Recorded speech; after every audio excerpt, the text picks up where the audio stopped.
Thank you for joining us live here at WOJB 88.9 FM. This is our live stream from the First Americans Museum in Oklahoma City. I'm Mark Lundeen, your host of this event on the air. National Native American Hall of Fame will be beginning here shortly.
And our program is supposed to start at around 6 o'clock this evening with introductions from Walter Lamar, who is the board president. And as you can see on our live shot here, we still have people mingling about, still getting seated in their areas. So just be patient. While you're there, why don't you tell us where you are watching from on our Facebook or YouTube feed. Again, this is coming courtesy of WOJB Radio out of Hayward, Wisconsin. It is a radio station owned by the Lakota Ray there in Hayward, and that is Famous Dave's hometown. Famous Dave Anderson will be one of the inductees into this Hall of Fame, the Native American Hall of Fame here in Oklahoma City. Again, Mark Lundeen here, running the cameras, have everything set up here. Drove down yesterday, and it's been a good trip down here, and good things are happening here at the event.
freshman, he was a senior. Okay. Yeah.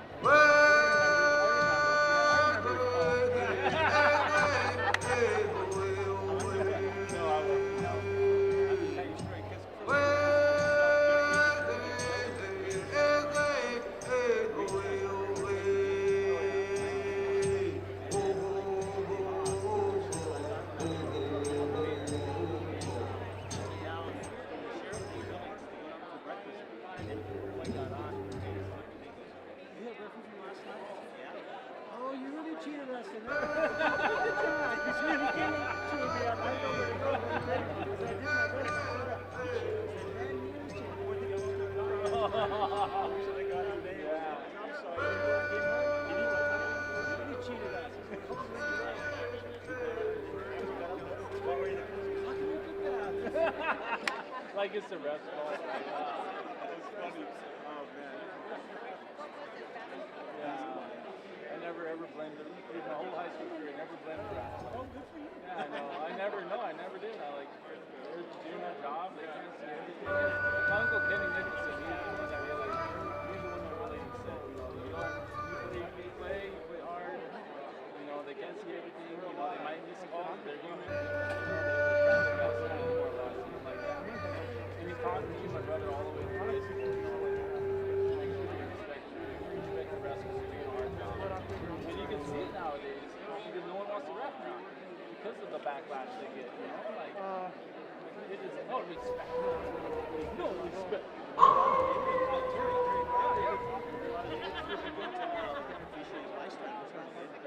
Yeah, you were the only one.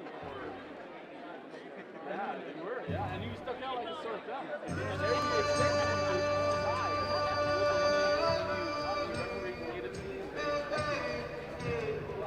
they did. They're like, oh, you got it. You did it, like, now she can get an earbud.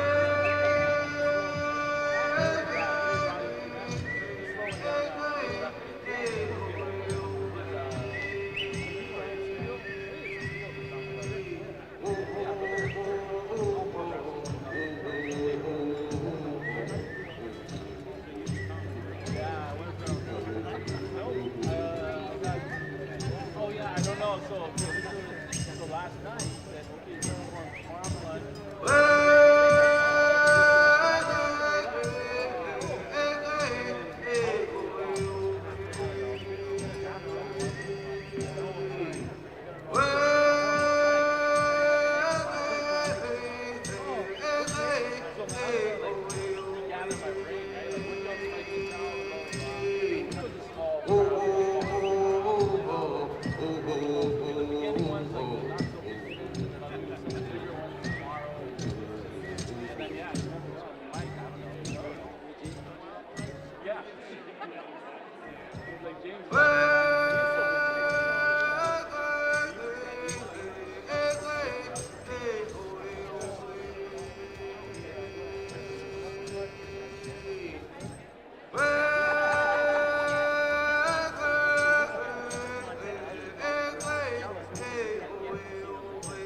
try to make some kind of, I don't know how that works.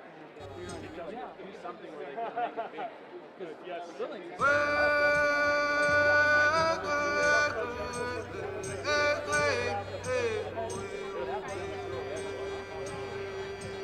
all right.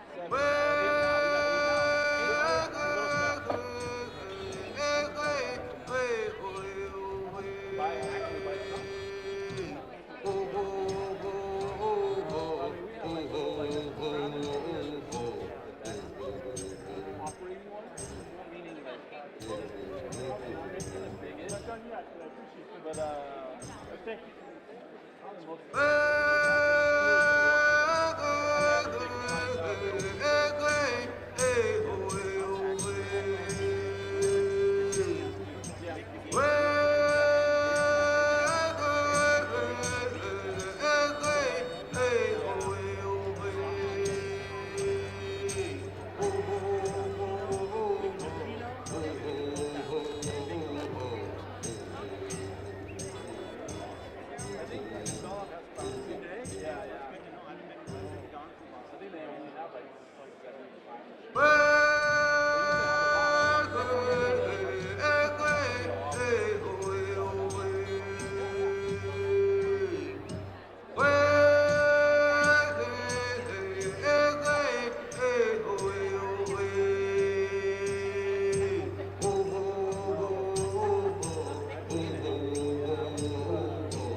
So that's the umbrella that I fill my kitchen. Like suicidal ideation because you don't know who you are. Self-esteem issues because you don't know who you are. So I have all these little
Ladies and gentlemen,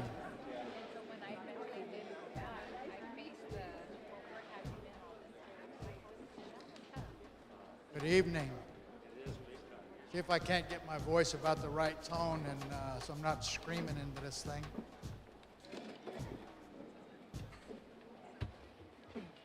So I'll ask you to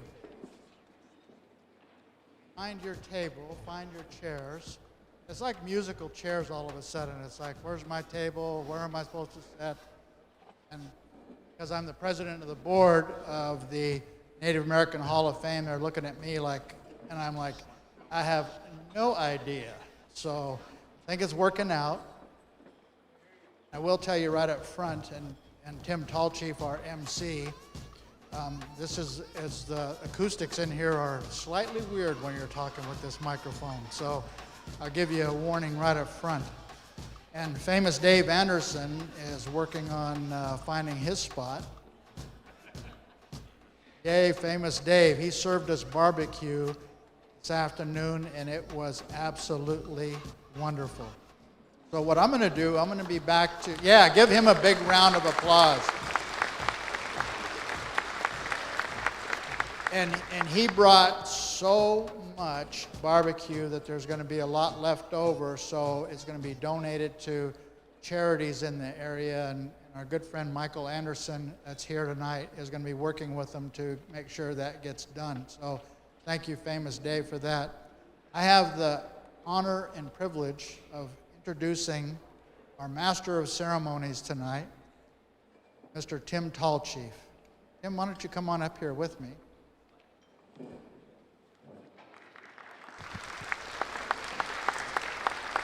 One of the things that I am really proud of is that his relative, Rhea Tallchief, is already in the Hall of Fame. So it is absolutely a pleasure to have you here tonight emceeing this. I was supposed to have Tim's bio so I could introduce him correctly, but it doesn't seem that I have his bio. So it's going to leave me to tell stories because we've known each other for such a very long time. But wait a minute, he knows stories. I told Walter, my wife is with me tonight. We knew each other when we were single. The stories have to be appropriate. I have to go home with her this evening. So I'm going to leave Tim to actually tell us all a little bit about himself, and I will not tell any stories. Is that a deal? Perfect. Here, it's to you, Tim. And we're looking forward to a great evening, and he's a great MC. Oh, Walter, thank you so much. Welcome, everybody. Yeah. You know, it's a little terrifying when you've known somebody as long as we've known each other, and he says, I'm going to introduce you. I have stories. But what you don't ever want to do is tell stories about the guy that's going to be having the microphone all evening. You know what I mean? Just a little about me. I'm Osage. I come from Gray Horse, Oklahoma. Some of you may have heard of Gray Horse because there's a book out. Yeah, Margot Gray. And Julie. And there's a book out called The Killers of the Flower Moon that touches on our people up in Osage country, and it's an excellent book. If you haven't seen it or haven't read it, you should do that. And the movie has just finished, and it'll be coming out in about a year, I think, or so. So that's where I come from, Gray Horse, Oklahoma. And that's enough about me. What I'd like to do at this point, first of all, thank you, Walter. And Walter, if you don't know him, how many of you don't know? Nobody knows Walter. Actually, everybody knows Walter. Walter is one of the premier law enforcement individuals in Indian country. He retired from the FBI. Yep. He served as the director of law enforcement, I don't know what the official title was, for the Bureau of Indian Affairs up in Washington and all over the country as well. And the list goes on and on. He is just one of the premier law enforcement people. Serves as a consultant right now in lots of different places as far as law enforcement goes and casinoing and those kinds of things. And you know what a consultant is. It's just like a neutered tomcat. They're right up next to the action, but all they're doing is giving advice.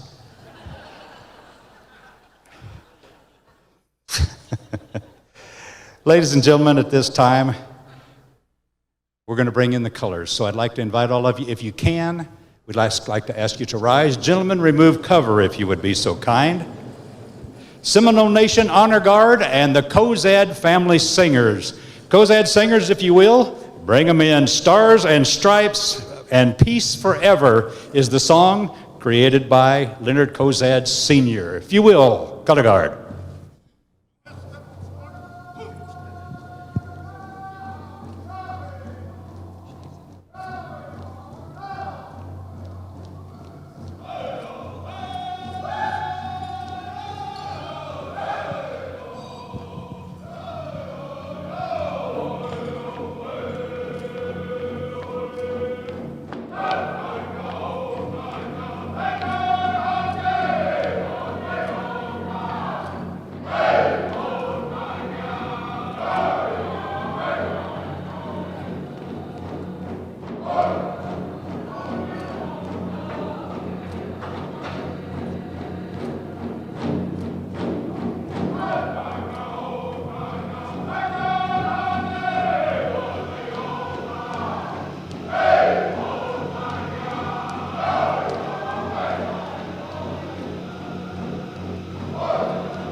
Thank you so much, singers. Let me introduce to you all the Seminole Nation Honor Guard. Ladies and gentlemen, carrying the Eagle Staff, Commander Rex Haley, United States Army. Carrying the Eagle Staff, Philip Kuhn, United States Army and Navy. The national flag, Walter Larney, United States Marine Corps.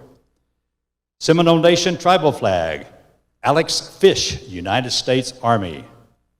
Muscogee Creek tribal flag is Michael Kuhn, United States Army. Blackfoot Nation flag, tribal flag, Keith Heavy Runner, United States Army. The Yakama Nation tribal flag, Lauren Corpus, United States Marine. Yakama Nation Warriors flag, Rebecca Corpus, United States Marine Auxiliary. And the National American Indian Veterans Shawl is Nancy Winters. Ladies and gentlemen, how about a round of applause for this amazing color guard?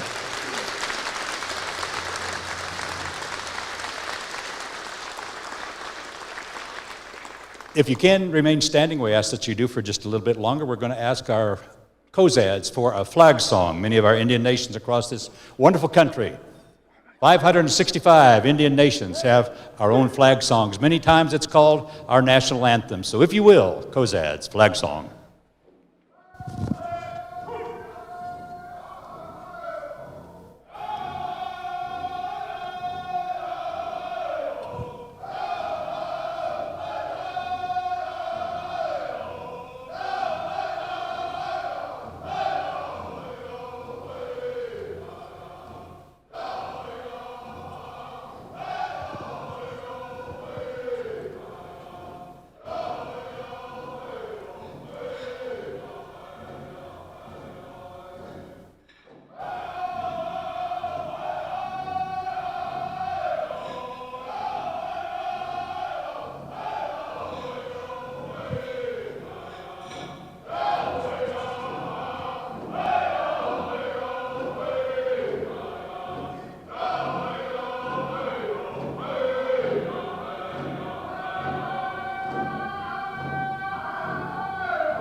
Thank you so much, singers. Ladies and gentlemen, my friends, as the Cozads sing this memorial song, I invite you all to remember those people that used to stand with you, used to stand beside you. Their blood is your blood. They've made you who you are. As they sing this song, this memorial song, remember those people. Cozads.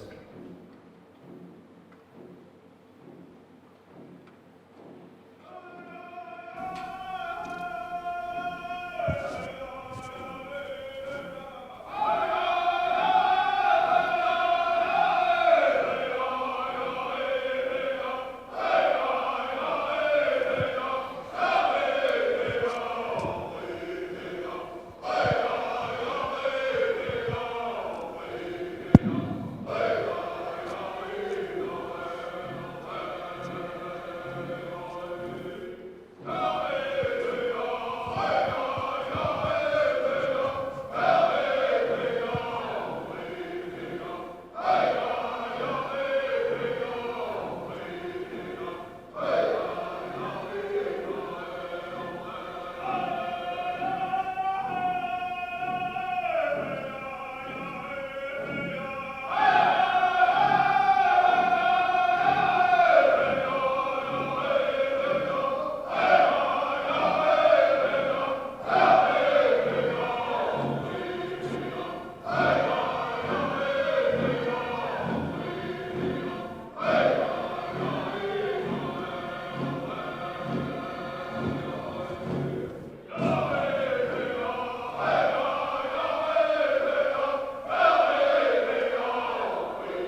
Thank you so much, singers. And now, ladies and gentlemen, we're going to ask the color guard to post the colors, but we're going to ask them to post the colors to the Desert Storm song sung by the Cozad singers.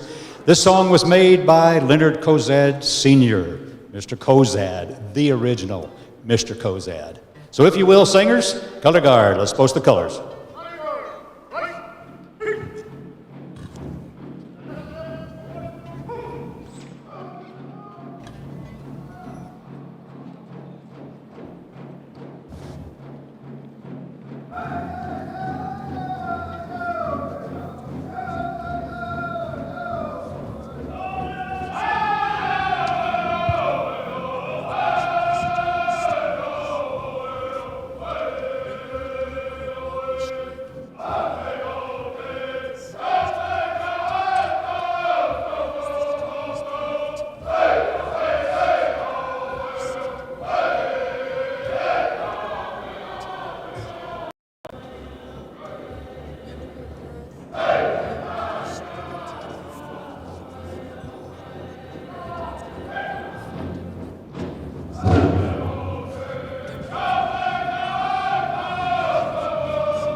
Cozads, if you will, let's dance these color guard out with another veteran song, if you will, please.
Ladies and gentlemen, how about another big old round of applause? Seminole Nation Honor Guard and the Cozad Singers. Once again, if you can remain standing just a couple of minutes more, we're going to go to a proud elder of the Cheyenne Nation, 44 Council Peacemakers, Mr. Gordon Yellowman, for our opening prayer, as we always go to our Creator. First thing in the morning, last thing in the evening. Throughout the day, we always go to our Creator. Gordon Yellowman. Thank you. Natana, Hanamaheyo, Hanamaseyo, Nanifstaniwu, Nanishke, Nanamshim, Vistamanemen, Tatistats, Tatawa, Nakamawat Stunning. Dear Lord, I ask that you bless our inductees tonight at this event, the National American Hall of Fame. We thank you, Lord, for the inductees' lives, their accomplishments, their spirit as they go out through the world to represent us as Native people. We thank you for their accomplishments. Dear Lord, I ask that you bless our warriors, Nuhkil, the veterans, as we celebrate them this month. Bless their families. We thank you for their courage, their strength, and their leadership. Dear Lord, I ask you, in Jesus' name I pray, amen. Ladies and gentlemen, be seated. Finally, and I'm going to turn the microphone back over to my good friend, Walter Lamar. Bella, Kaya. Thank you, Tim Tall Chief. Thank you, Seminole Color Guard. Thank you, Cozad Drum. If that doesn't reach all the way deep inside, the emotion of the drum and our warriors. And I'm so proud to be able to see the stand-up headdress of the Blackfoot Nation. I'm Blackfoot and Wichita. And Max Corpus, it's good to see you of the Yakima Warriors. They've traveled a long distance to be here with us this evening. Good to see you, Max. Thank you, Tim Tall Chief, for that introduction just a bit earlier. You know, I don't know if this has affected any of you, but I bought this suit just before COVID hit, and it fit like a glove. Now it fits like a rubber glove. So I don't know. Maybe you can sympathize or empathize with me on that. And Tim Tall Chief, thank you for the kind introduction and agreeing to shepherd us through this most important evening of recognition and celebration. As president of the board of directors for the Native American Hall of Fame, it's my honor and privilege to extend a warm welcome to our associates, our friends, family, and relatives, and most importantly, to our 2021 Hall of Fame inductees. I am indeed fortunate to stand before you on this great evening of celebration. Having lived in so many places and now living in Virginia, there have been times I've wondered where home really is. Well,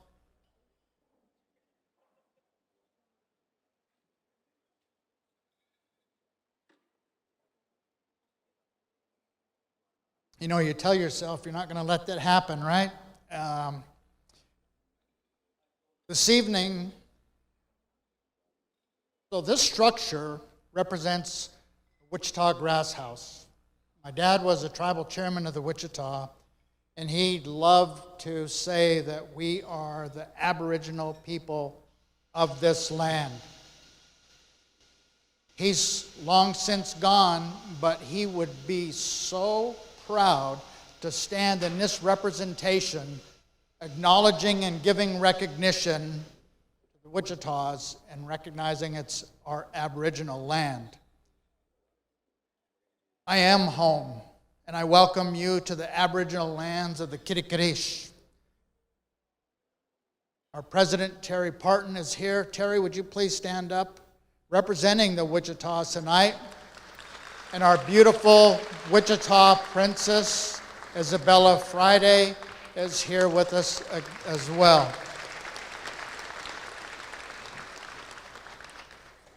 To Jim Pepper Henry, director of the First Americans Museum, I extend our most sincere appreciation for this considerable effort seeing this wonderful facility to completion.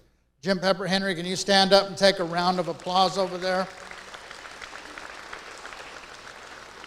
And I also want to thank Director Pepper Henry for his wonderful hospitality and looking after us and taking care of us and allowing this presentation to be held here in this incredible facility. Thanks again, Director Pepper Henry.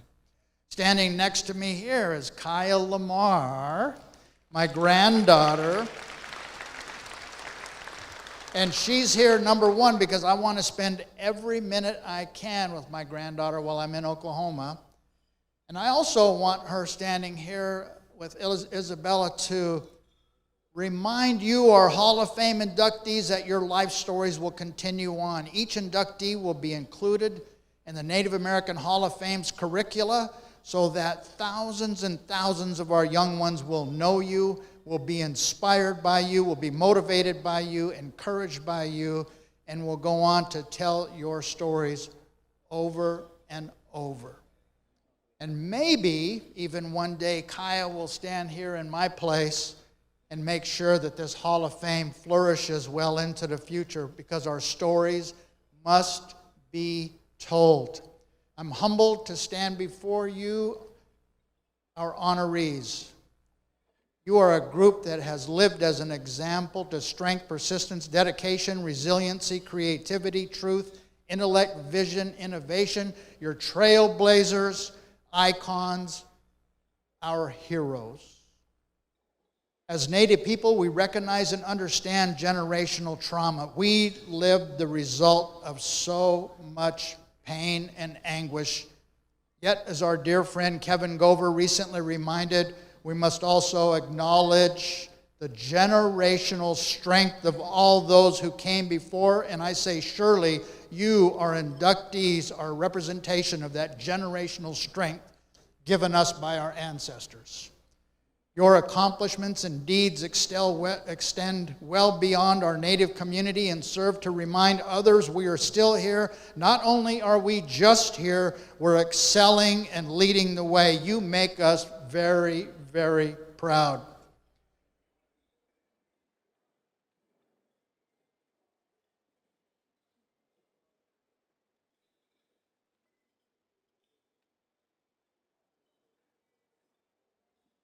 This is always a fun thing, right, when your pages get mixed up.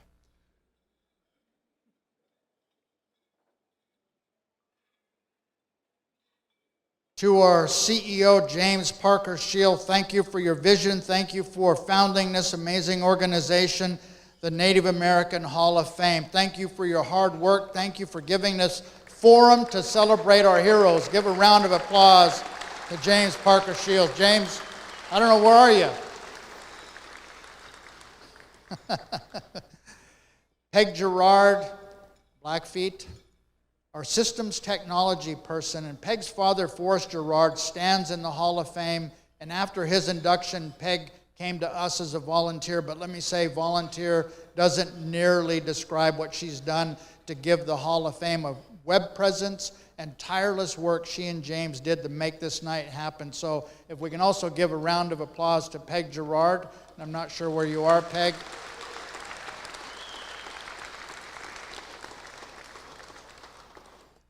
Alyssa Castenas, Tonawanda Seneca, she's our logistics coordinator funded by Vista, and she's kept everything flowing in one direction. Trust me, that has not been an easy task to do. If we can also give Alyssa a round of applause. Alyssa's standing right over there. Look at her. And you know what? As you can imagine, we struggled and fretted over holding this event as COVID numbers took us on a roller coaster ride.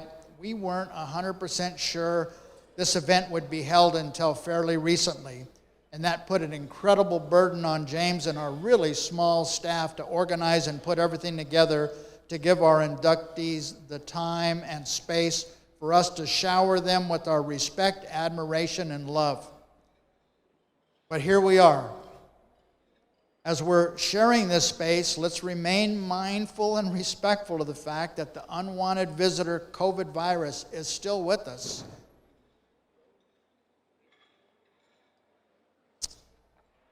I also want to offer a special thank you to our Native American Hall of Fame Board of Directors, Patricia Gerard, Blackfeet, Bobby Maceros. Bobby, would you please stand up?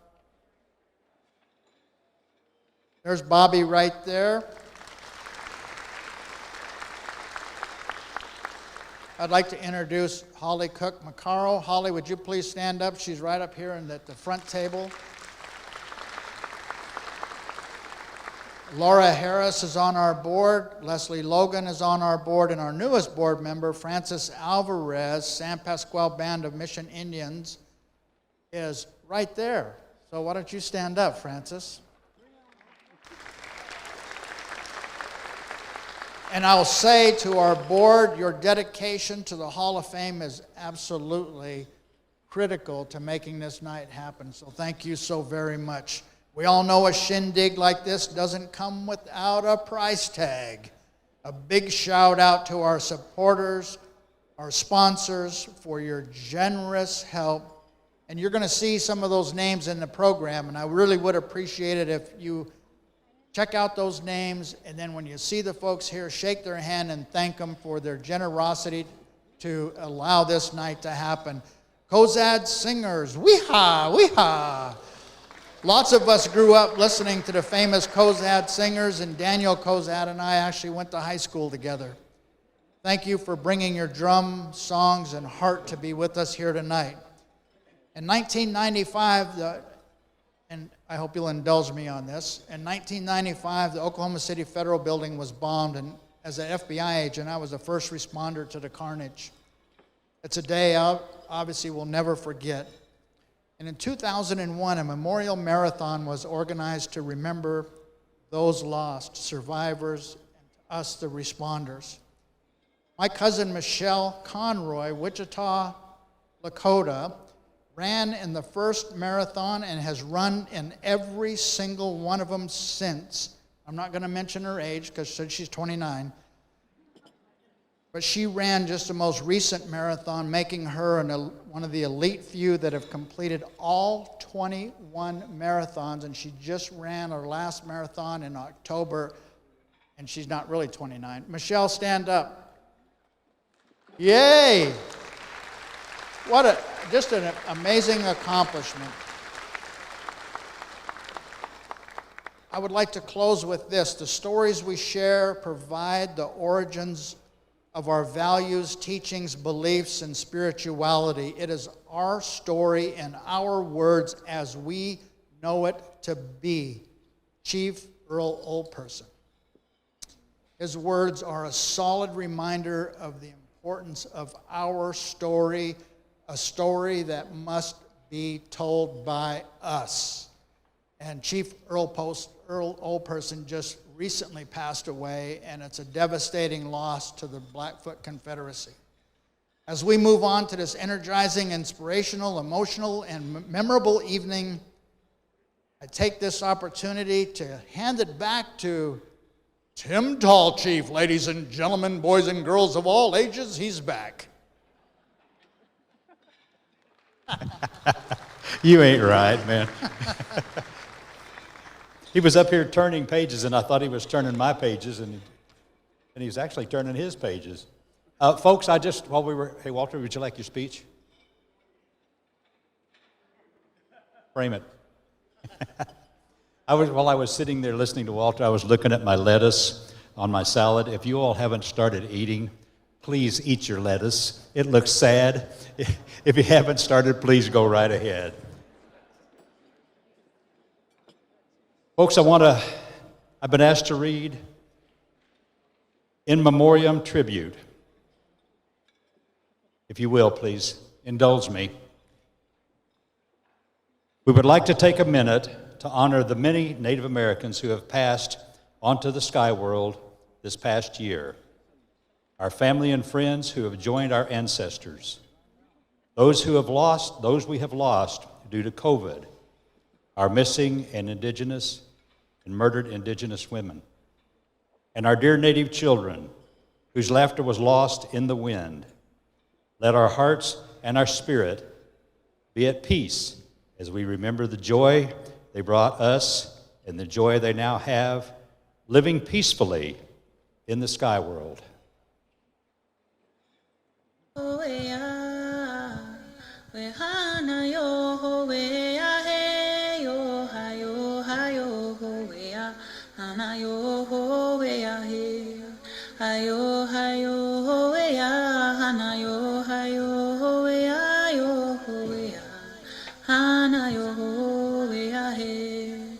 Let's put our minds together as one and remember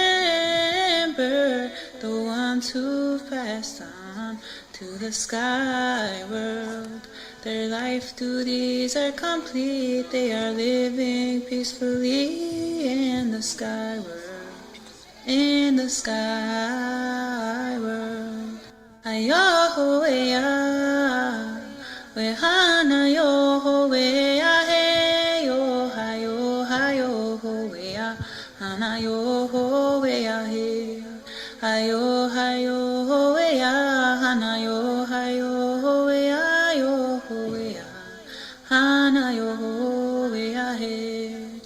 Let's put our minds together as one and remember the ones who've passed on to the sky world. Their life duties are complete, they are living peacefully in the sky world, in the sky world. Beautiful, beautiful. Don't you think? Yes. Ladies and gentlemen, as you enjoy your meal, we were going to do this in a little bit different order, but it's taken us a little while to get to this point, so I'm going to do this. As you enjoy your meal, I want to introduce some dignitaries, some tribal leaders that have come to be with us. Now that they're going to have their mouths full, and we're going to ask them to rise with their mouths full, and so that's the way this is going to have to be. But what I'd like to do is introduce each of these tribal leaders and dignitaries, and then if you'll rise and stay standing until we get everybody introduced, and then we'll give them all a big round of applause. All righty? So, go ahead and eat, please. But I'd like to acknowledge the president of the Wichita Tribe, Terry Parton, the chief of the Choctaw Nation, Gary Batten, the assistant chief of the Choctaw Nation, Jack Austin Jr., the chief of the Seminole Nation of Oklahoma, Lewis Johnson, the assistant chief of the Seminole Nation of Oklahoma, Brian Palmer, Lakota Ray Councilwoman, Michelle Berdine, Lakota Ray Tribal Chairman, Lewis Taylor, Morongo Band of Mission Indian Councilwoman, Mary Ann Andreas, Governor of the Cheyenne and Arapaho Tribes, Reggie Wasani, and the Cheyenne and Arapaho Tribal Councilman, Nathan Hart. And ladies and gentlemen, I'd also like to acknowledge a young man that has come to be with us. He stars in the show Reservation Dogs. Yeah. The Pharaoh Wanate. Where is he? There he is. I know I butchered your name, and they said that you guys in Canada always enjoy Oklahoma accents when we try to say your names. And so you're welcome. Let's give all these leaders a big old round of applause. What do you say? All right. Hopefully dinner is served. Enjoy. We'll be back in just a few minutes.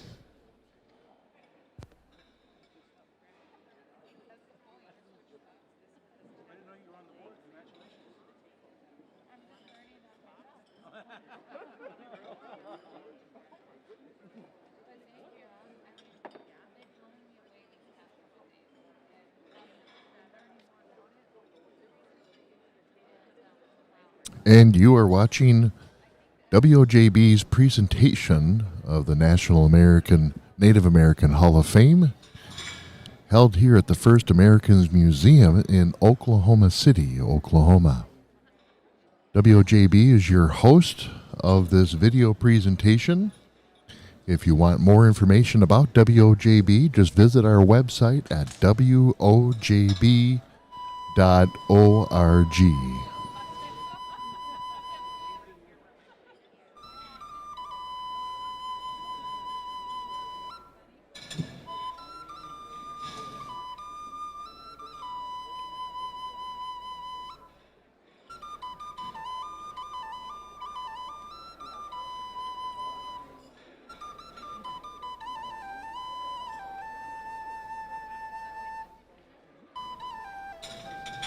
We will be back with the induction ceremony after this short dinner break.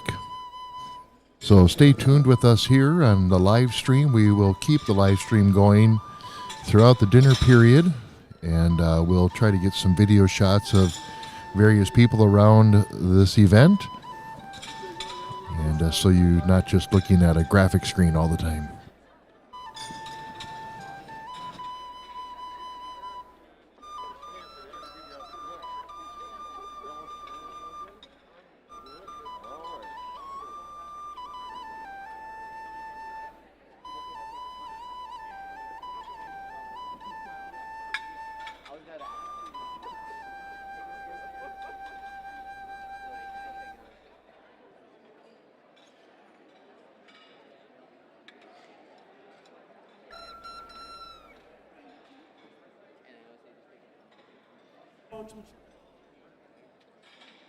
My name is Ray.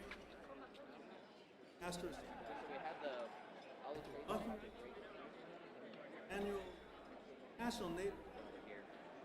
But we do have them scattered throughout the year.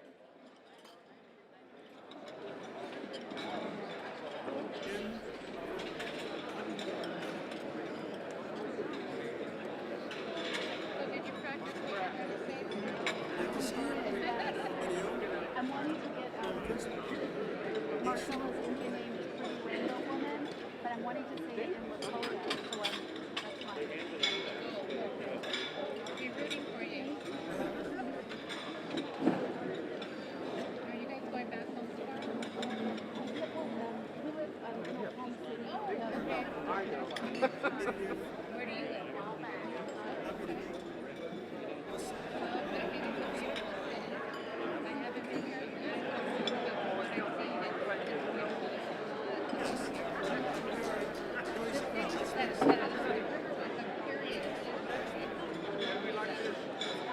Blessing that you made it here. We certainly are grateful for that as well. We're waiting for just a few more minutes. We have some information coming in for our video, so get that underway here shortly.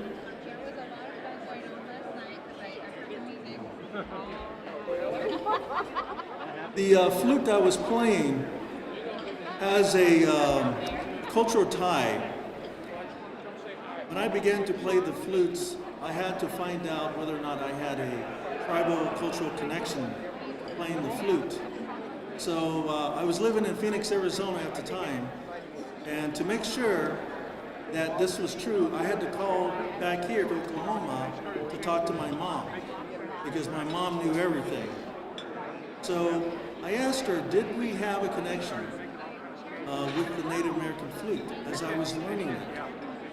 And so I told her I would call her back in about 2 weeks and she would let me know. So I called back, and sure enough, she said, you know, our tie to the flute is a river cane flute in the southeast. Our people, the Muscogee Creek people.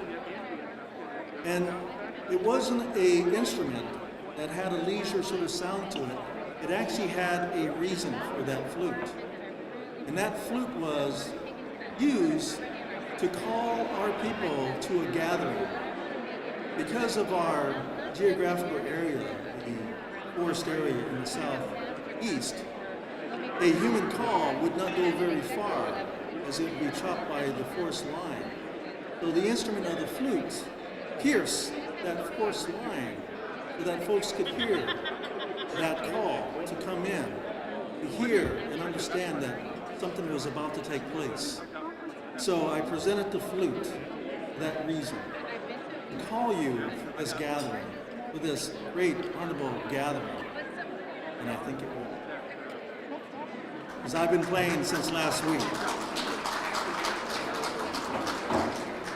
Go.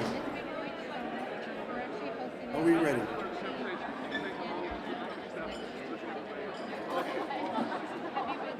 Because I've got a lot more stories, probably take up all our time in that sense. Our people are oratory people, as you know.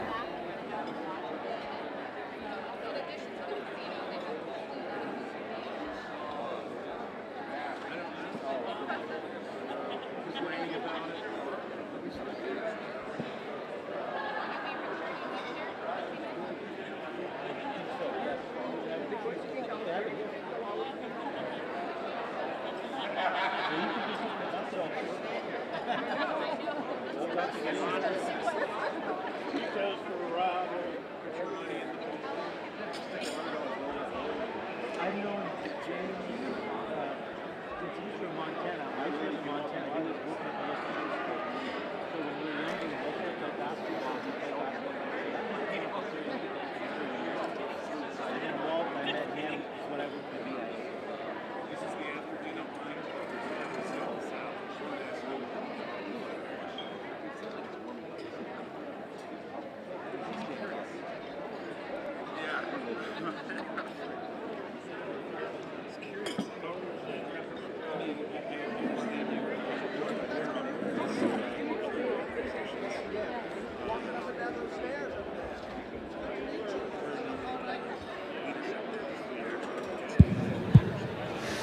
Good evening, ladies and gentlemen. Thank you for coming here for the First Americans Museum. Just wanted to let you know that we will be serving the entrees right now, the main courses.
And just to let our viewers know, we are broadcasting this, or not broadcasting, but streaming this live on our Facebook page for WOJB Radio out of Hayward, Wisconsin.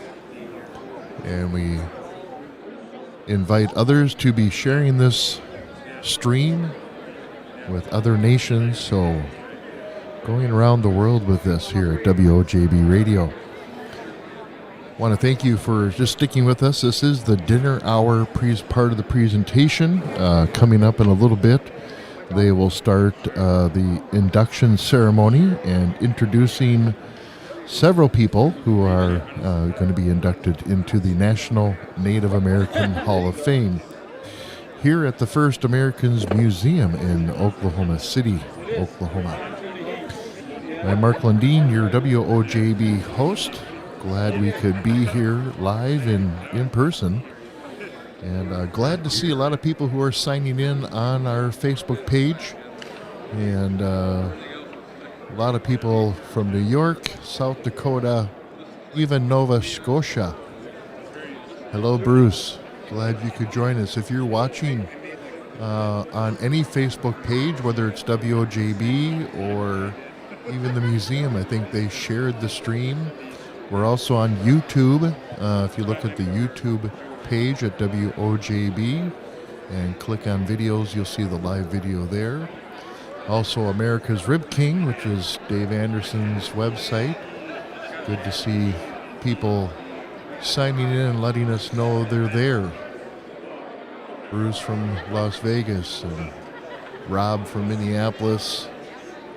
Lance here out in Florida, thank you for checking in. So I encourage people to just check in during this time. Let us know you're watching.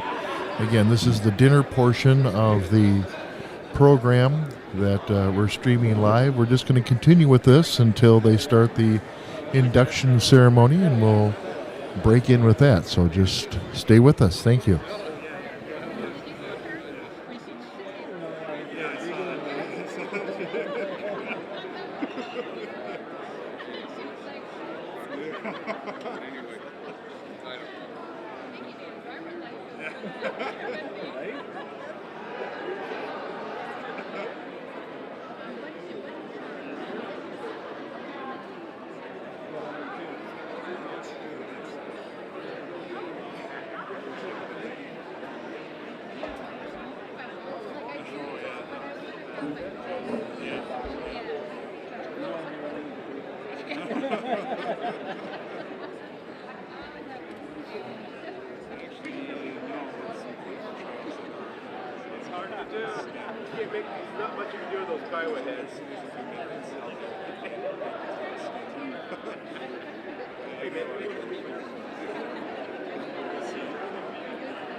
Well, you got the camera high enough not to catch it.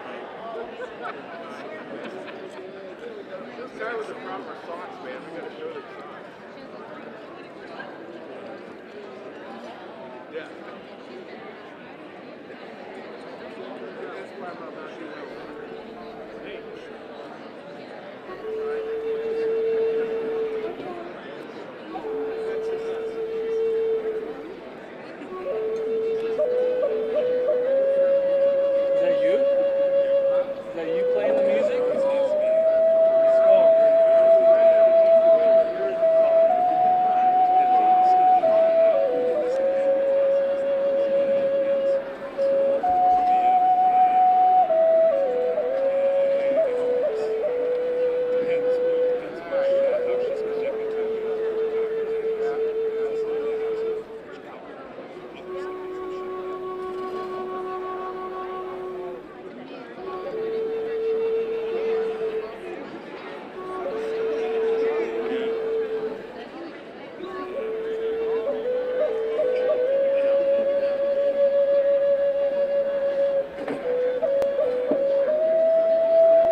Eventually, you know, you just turn it back and read it out.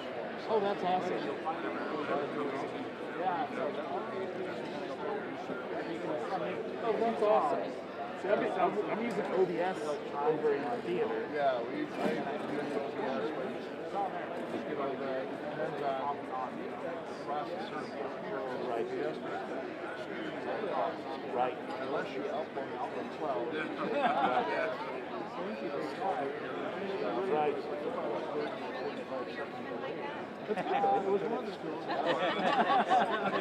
Oh, that's awesome. So that's one thing we haven't been able to do is go to multiple platforms. Yeah.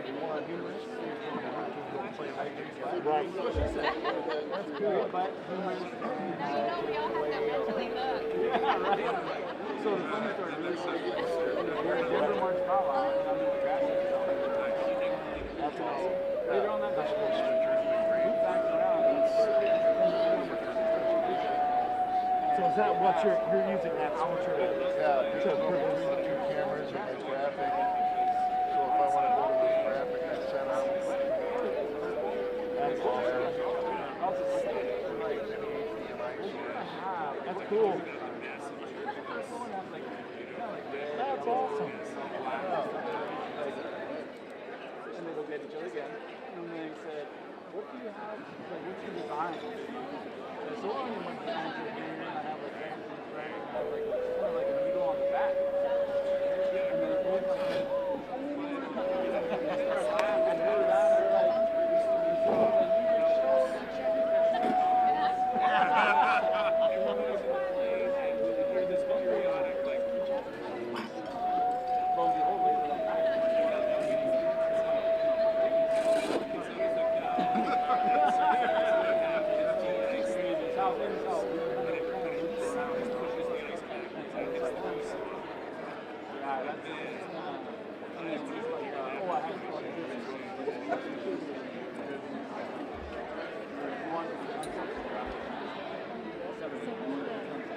Because that night we talked about like drinking some doors and stuff.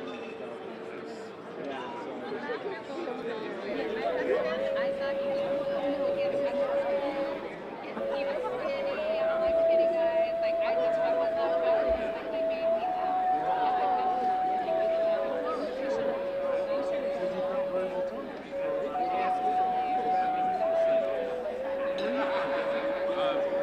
Tribe in Wisconsin.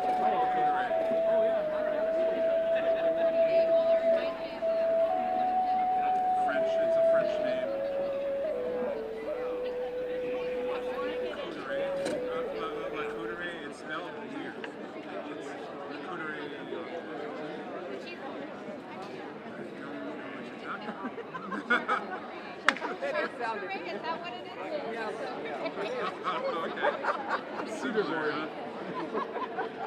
Oh, French, charcuterie, my tribe. Name charcuterie stands for Lake of Volunteers. Not a Lake of Volunteers. Really? Yeah, right. I don't think a lot of us up there even have volunteers. So I thought it was weird. That's a weird name. well, a lot of tribes used to call us Harjo. Very nonsense? Yeah, and we were like, I think it was an insult to like. Oh, yeah. Yeah, and then it just kind of, it just started sticking, you know what I mean? Because it used to feud a lot with so my RME side, my robot side, it used to feud a lot with Crow and like the black people. And we used to actually be a buffer between the two. So we were like, our territorial land was like between them two. Sure. So we'd always feuding them, or stopping them from feuding on our land, go fight on our own land kind of thing. So they used to call us, Cheyenne called us every night. I don't know why. Gold on a black thing. And between those two, Cree, Crow, Arapaho, Alaska Native, and then there's some French in there somewhere. Yeah. I don't know who that. Yeah. Yeah, a lot of them made, like, a lot of the French made a lot of contact before a lot of the other, like, settlers, you know what I mean? Like, the French seemed like they explored everything. And then they brought a lot of the names back to the federal people. Oh, we know the people called this. And we're totally, no, that's not what we're called. You know? We totally got it wrong. I'm sure there were people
this guy. Whoa, wait.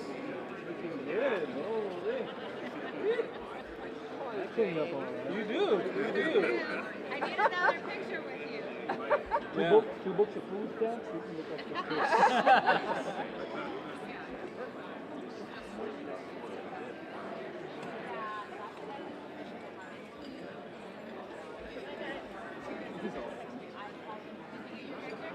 Yeah. We're missing one here for you. Okay, so two here.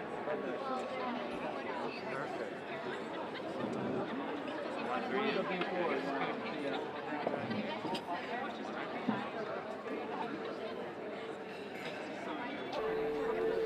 Okay, go. You first. His wife's staring at us.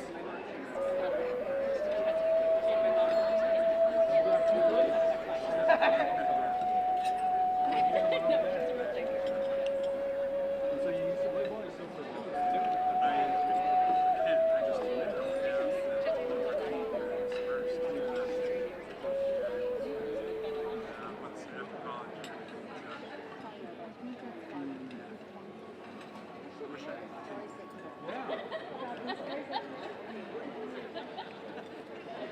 Right?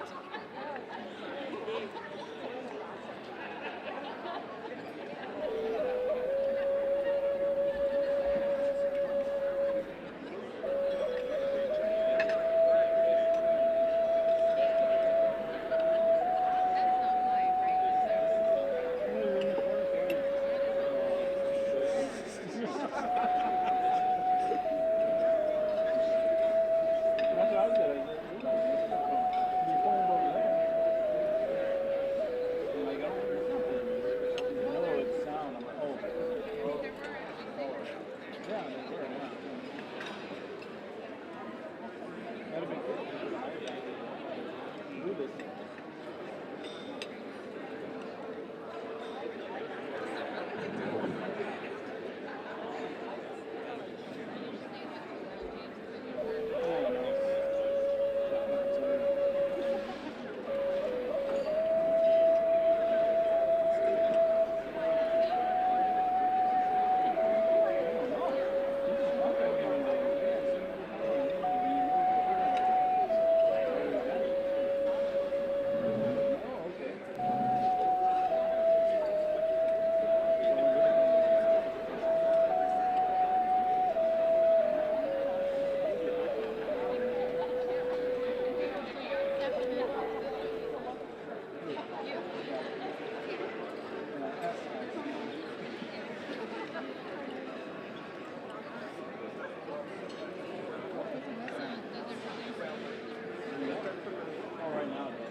Started for last Monday. I've been doing vitamin D. Going for vitamin D now. We're from Montana where, yeah, it might be cold, but at least we get some sunshine, you know. My wife, her father passed away in February. So that made her realize I'm really far from my family. I want to be close to her. But I can't go to Canada. She's from Canada. Can't move to BC. So I can't go to Canada and work unless I do a citizenship, which I can get from the practice side. I don't want to now. And so I was like, and I'm always down there for a new venture. So I was like, all right, let's go. Where are you going? So we went over there for like a week or two, or about a couple weeks. Just venture around and try to see if we can see ourselves. And we did. So about 3 months later, since we started doing 3 months later, we decided to put our house, or start getting our house ready for our license. And then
Yeah. Yeah. He taught in Northern too. Yeah, everybody Northern.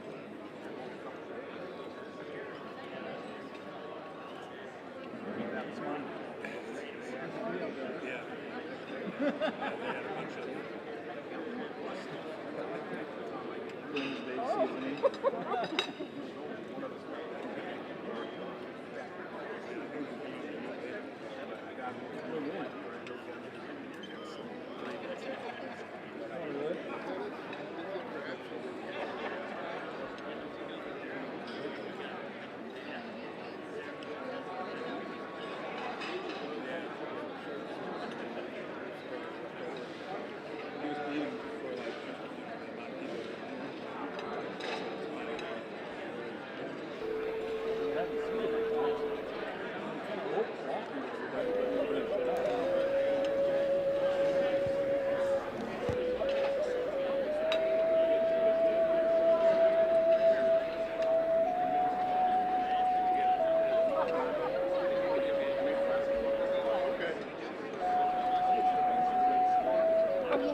And they're really like, even if you don't understand Korean, they're really like yeah. But they do that. You can do English.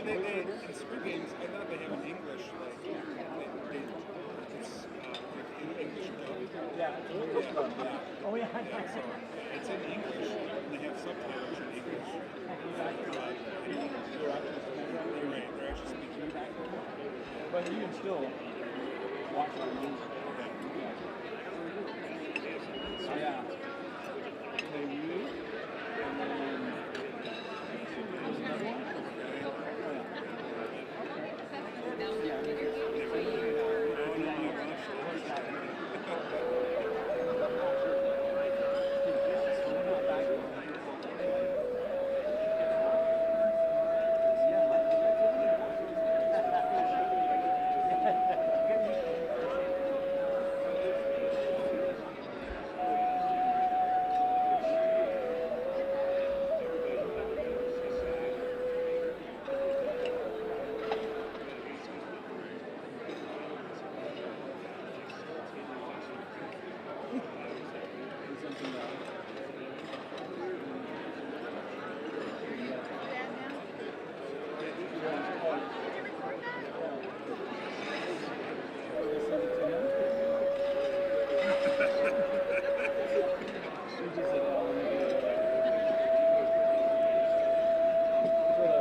top of his house if I stood on my balcony. We're the only two natives in this little, middle class kind of newer development. It was like, it was weird just having us there, a bunch of white people all around us. Billings? Yeah, on the west side, yeah. And past the Mormon church, all the way down in Rock Road.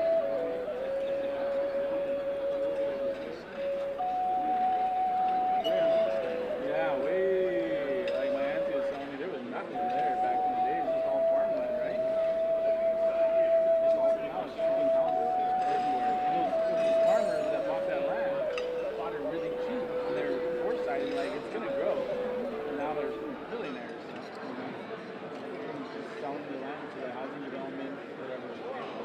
Buildings are being built on it. Some of them are holding out still, you know. Their land, I guess. I knew this one guy, golfed with him, and he was telling me his grandpa bought it on, I can't remember the exact price, but it was like dollars compared to like thousands of dollars that you buy today, you know?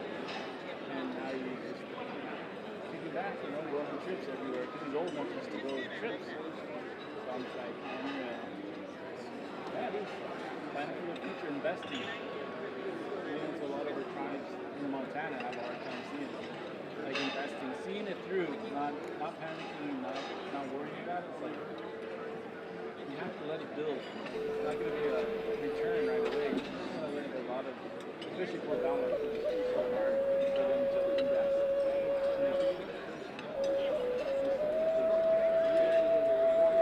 Yeah, seriously.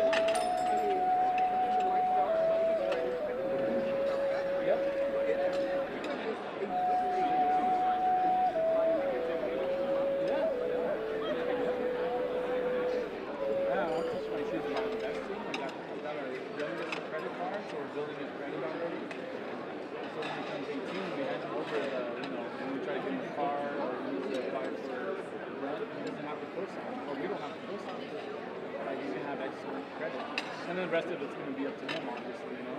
And you're going to get a good read. We built it to this point, teaching him about, you know, all the investing stuff, you know. Even if you put $5 into something, you know, it's going to invest in something. There's this one cool little videos on Instagram, I don't know if you guys see it, where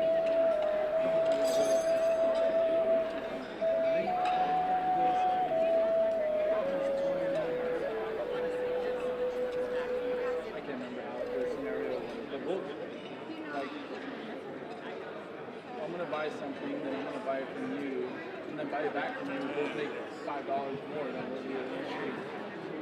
But it was so simple. And it was just like, that's what I showed my son. It's like, that's how you invest. Like, I'm selling you something, you're going to think and then you're going to buy it back. But, or you're going to sell me something, I'm going to buy it back from you for less, but more than what you paid me. You're going to make $5, I'm going to make $5. That was the deal. I kind of wish I remember that scenario, but it was an excellent thing. It was so simple, and that's exactly what I'm But like you said, we don't teach it. I was just taught that.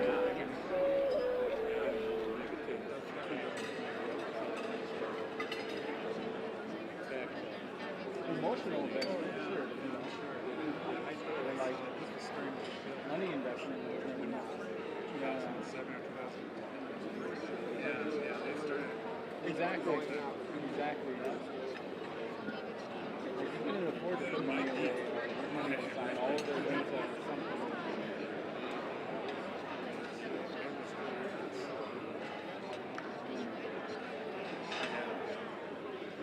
How long have you been in Seattle? Since mid-July. Yeah. Sorry, I was telling the ladies earlier that, so we sold our house, moved to Seattle mid-July, spent about 2.5 months looking for a house, and then finally found one probably about 4 weeks ago. Yeah, double the price of what we were paying in the building. But we moved into, Seattle's an area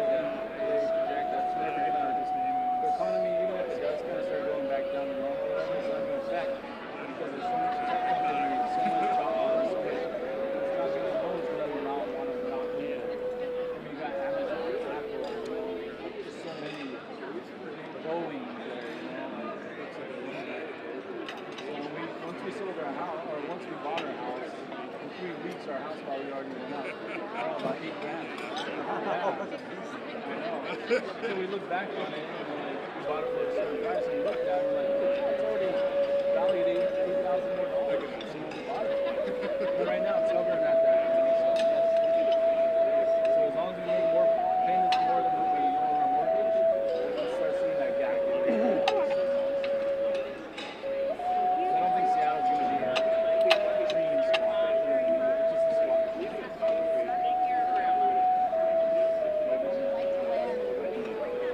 don't know. Wherever the wind takes us.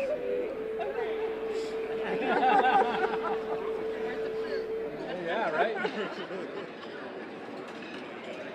yeah, I don't know. It might be in Washington, actually. It might be like kind of northern Washington area. A little bit more land, trees. Actually, we actually see ourselves, we just had this conversation. We actually see ourselves like kind of on an ocean or waterfront area where we have like trees around our property where we look out and we have the openness of the ocean. You know, I'm an open guy, I'm a plains guy. So going out my door and not being able to see further than, 100 feet kind of kills me, you know? Like, I want to see, like, miles, you know what I mean? Like, I want to go on the prairie and look and just see everything, you know? Yeah, like, we're in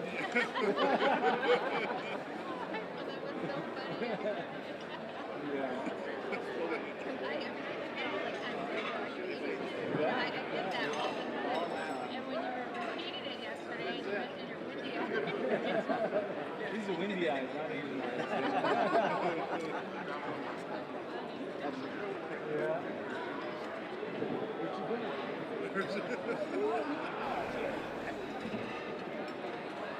There's a picture now. He's up.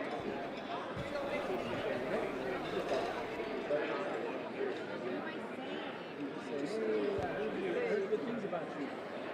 What's your name? What's your name?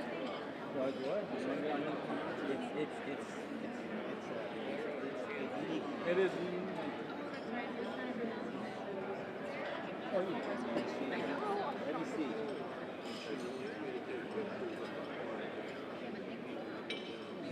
Ladies and gentlemen, I hope that you enjoyed your dinner. Some of you are still enjoying your dinner, and I think dessert is yet to come. The only reason I think there's dessert because there's another fork up there on top of my plate. I'm not sure what that means, but I think it means dessert. So we'll hold out for that. But why don't we go ahead and get started? I think it's about that time.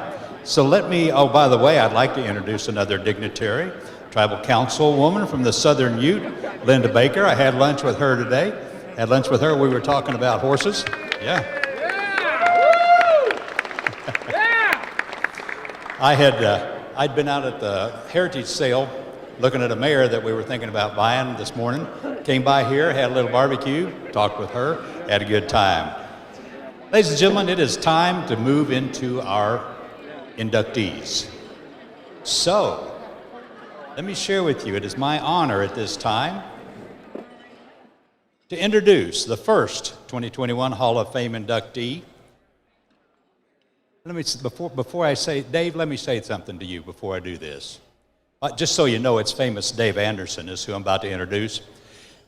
3 weeks ago, I was emceeing the Nashville powwow down in Nashville, Tennessee. My wife had snuck off during the first day of the powwow and gone to your restaurant and had lunch. After we finished on Sunday, she said, we're going back to Famous Dave's for some barbecue. So we did, and I enjoyed it, and I enjoyed today's lunch. Thank you so much. Ladies and gentlemen, yes, absolutely. Give old Dave a hand.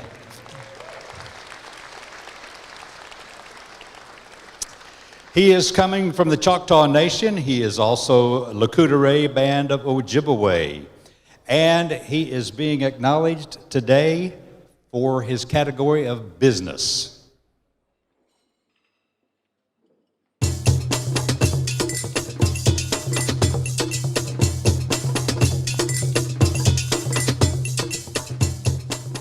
We begin tonight with Dave Anderson.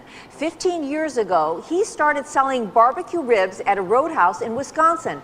Today, Famous Dave's Restaurants sells ribs, chicken, and brisket in 37 states and is listed on the NASDAQ. The son of Choctaw and Chippewa Indians, Anderson faced racism and hardship. This Native American entrepreneur turned obstacles into opportunities. Hot bones coming up. Dave Anderson, the Dave in Famous Dave's, is part pitchman, part comedian. We're going to slather these ribs with sauce, and I'll tell you what, these ribs will be so tasty, you're going to think that Elvis was dancing on your tongue. But the founder of Famous Dave's Restaurants is serious about one thing, barbecue. There's a lot of frustrated people out in the world today doing something they don't love to do. For me, barbecue is my passion. I love barbecue. In fact, I think if you were to cut one of these arms, barbecue sauce would come flowing out. That's how much I love barbecue. Anderson's love of barbecue turned Famous Dave's into a publicly traded 174 restaurant chain with revenues topping $140 million annually. His success also propelled the restaurateur into public service as Assistant Interior Secretary for Indian Affairs under President George W. Bush. Not bad for a poor Native American kid who once thought he wouldn't amount to much. I think one of the fondest memories for me growing up was going down to the south side of Chicago with my dad and seeing these big smokers. And inside were rib tips and ribs, and watching the meat juices just roll off of the ribs, and then watching the pit masters slather homemade barbecue sauces on the ribs. And for me, that's real barbecue. I think one of the questions I'm most often asked is, how did Famous Dave's get its start?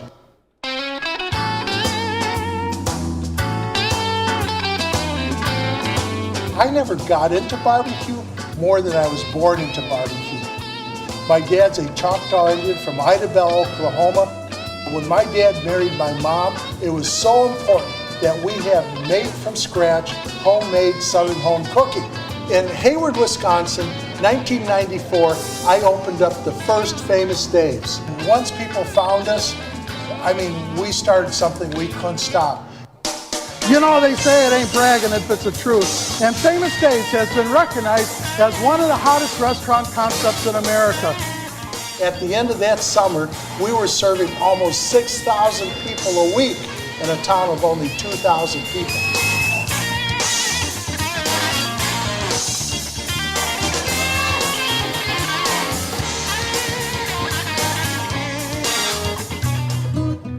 I think the story of Famous Dave's is really a story of America. If you never give up on your dreams, and if you're willing to work hard, that it doesn't matter where you come from, doesn't matter what you have gone through. I've had to overcome tough times, but I stayed true to my dream. And I think today, the success of Famous Dave's is because I never ever gave up. He credits a motivational speaker with giving him direction and inspiring him to open his first restaurant 15 years ago. Anderson says his recipe for success is positive, forward thinking. My life today is really about constant change. It's about being innovative. It's about learning. It's about being alert to what's happening. David is a man of action. Innovative, constantly coming up with new ideas. He's boisterous. He can tell you how he feels. He's passionate. You talk about energy, enthusiasm, passion. He scared me to death. He's bigger than life. Bigger than life. Running the company, having a little fun, eating barbecue. There's nobody that works harder than, he's like the James Brown of Indian country. Again, he's bigger than life. Dave Anderson loves barbecue. He lives for it. When others wanted to be firemen, Dave always knew what he wanted to be, America's Rib King. I remember the day, I remember the time when that dream took root. And I was 8 years old at the time. While his parents gave him a love for food, it wasn't always easy growing up in a poor area of Chicago, especially for someone with undiagnosed ADHD. As a little kid growing up, I never thought that I could succeed. I grew up thinking I was the dumbest kid in class. The teachers would always get mad at me because they said I was always looking out the window daydreaming.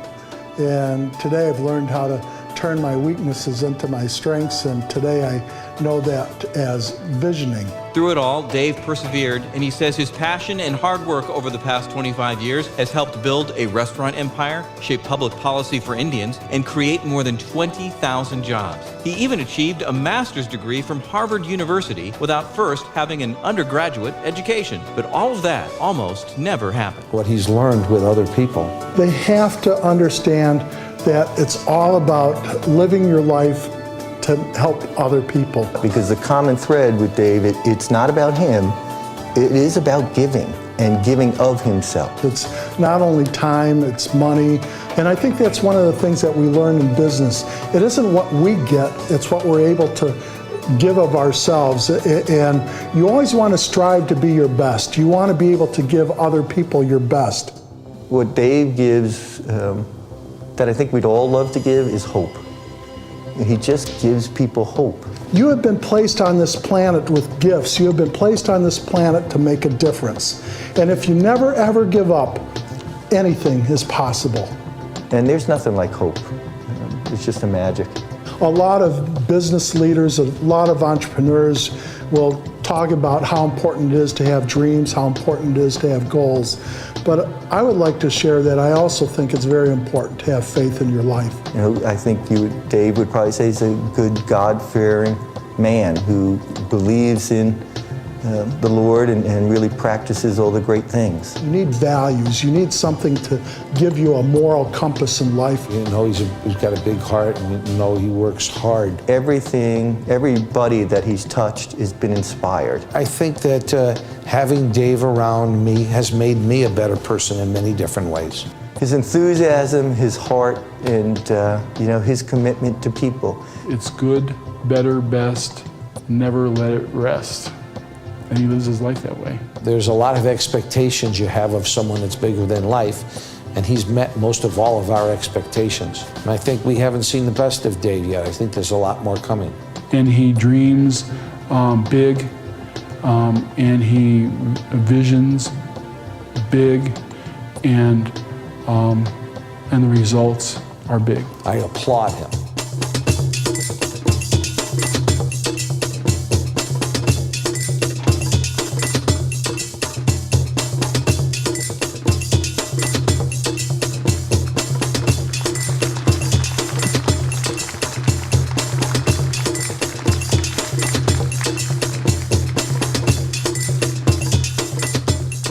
And now my job is to introduce the people that are going to do the introducing, to introduce famous Dave. So, the president of the Oklahoma Indian Chamber of Commerce, Bailey Walker, and the chief of the Choctaw Nation, Gary Batten. Come on up, gentlemen, you're in charge. And I will say, as they make their way up here, you remember in the Academy Awards when somebody talks too long when they've received an award and the symphony begins to play, and that means you're supposed to stop talking, okay? Well, when the Kozad Symphony begins to hit that drum over there, that means, Dave, that means you've talked too long. Actually, would like to yield. Okay. Well, halito and greetings from the Choctaw Nation. And Dave, it's an honor for me as the chief of the Choctaw Nation tonight to recognize you. You know, in the Choctaw Nation, we call it the Chutta spirit, the Choctaw spirit of giving of hope, of faith, of love and forgiveness, and to inspire other peoples to do greater than they can even imagine themselves. Dave, you represent that. You represent it to us as a Choctaw Nation and to our Choctaw people, and for that, we're forever grateful. And we're so proud of you tonight in representing our Choctaw Nation, and congratulations so much to you. You hold this, I'll say mine. Thank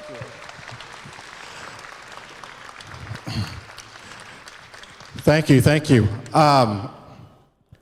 Chokma, hello. As a citizen of the unconquered, unconquerable Chickasaw Nation, I bring you greetings. It's an honor and privilege tonight, on behalf of the American Indian Chamber of Commerce of Oklahoma, to celebrate contributions, the successes, the true entrepreneurial spirit warrior of Mr. Famous Dave Anderson, a first American entrepreneur for that matter. Thank you and congratulations, sir.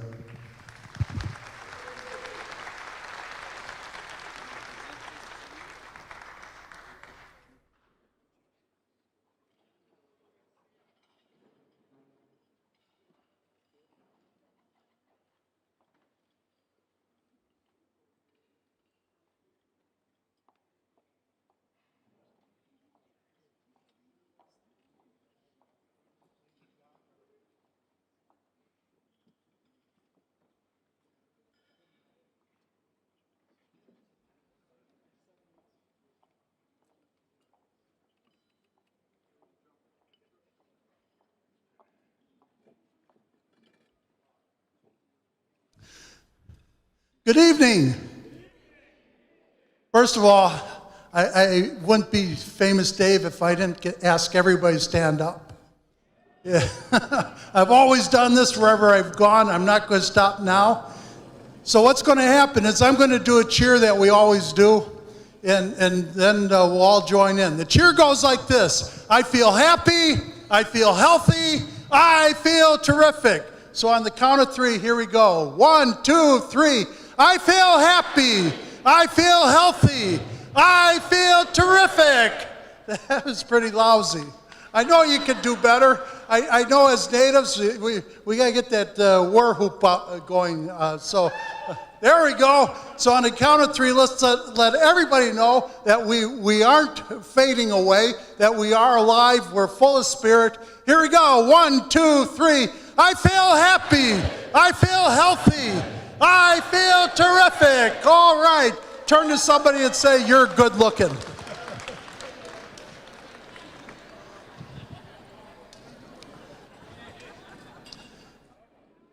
Thank you all for this honor.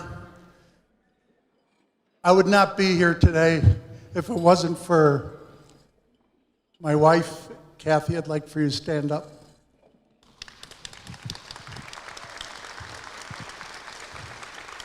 And then my sons, James and Timothy.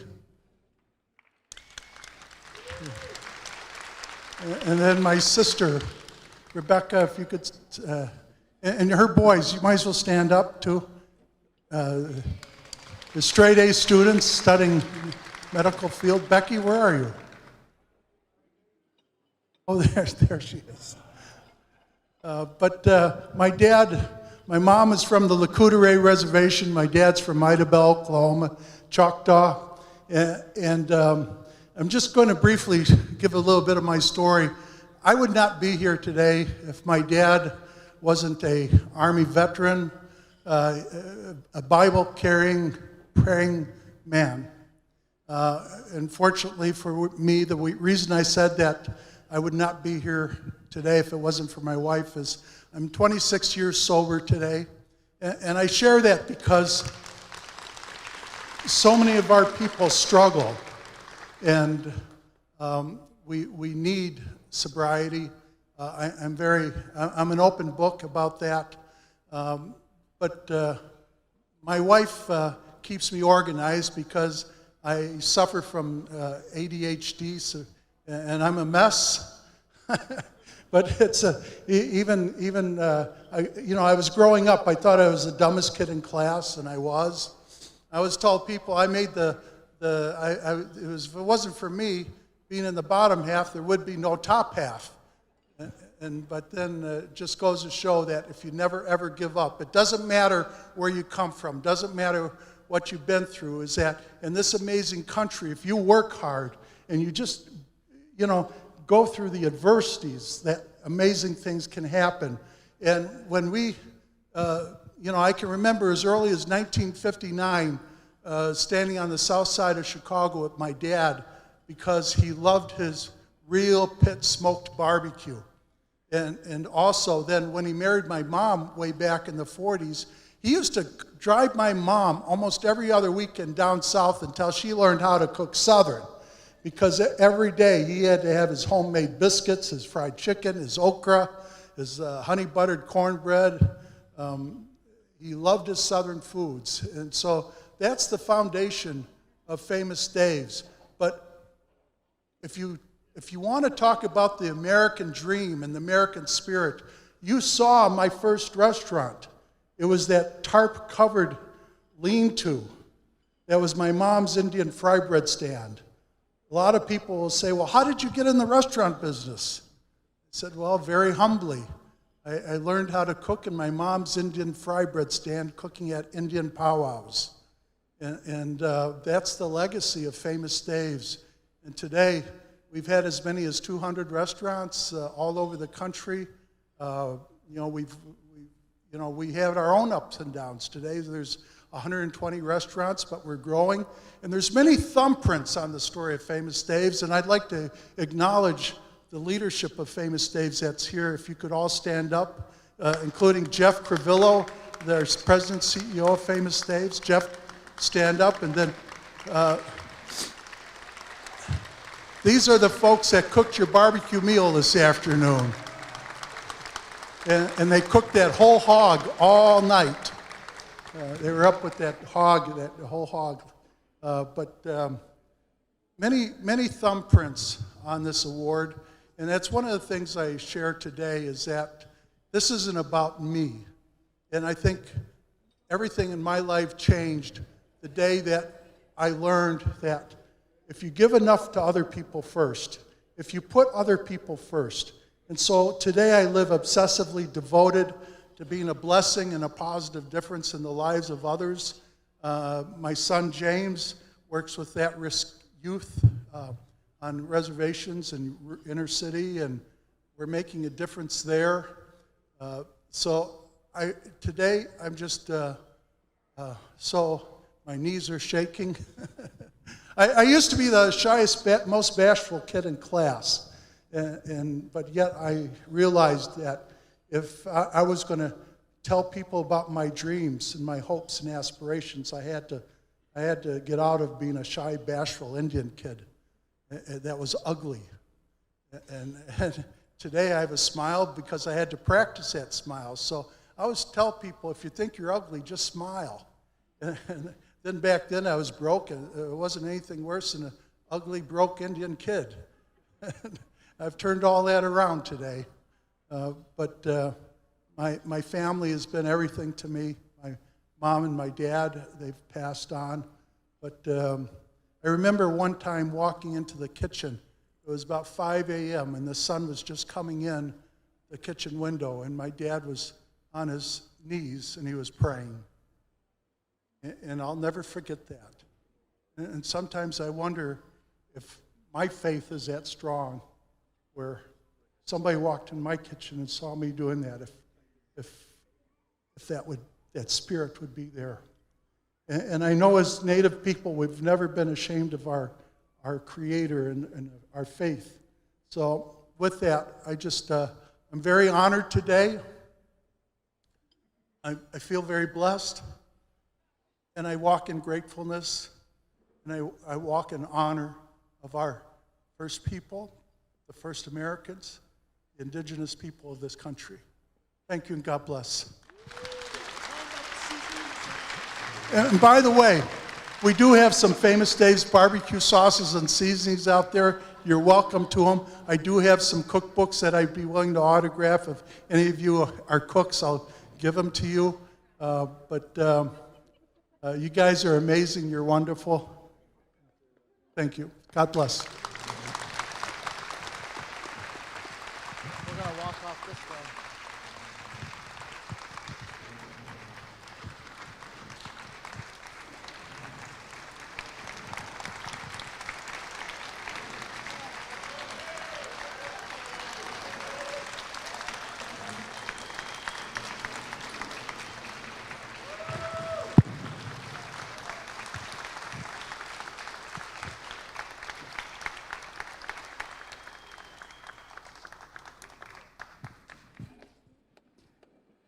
Ladies and gentlemen, our next inductee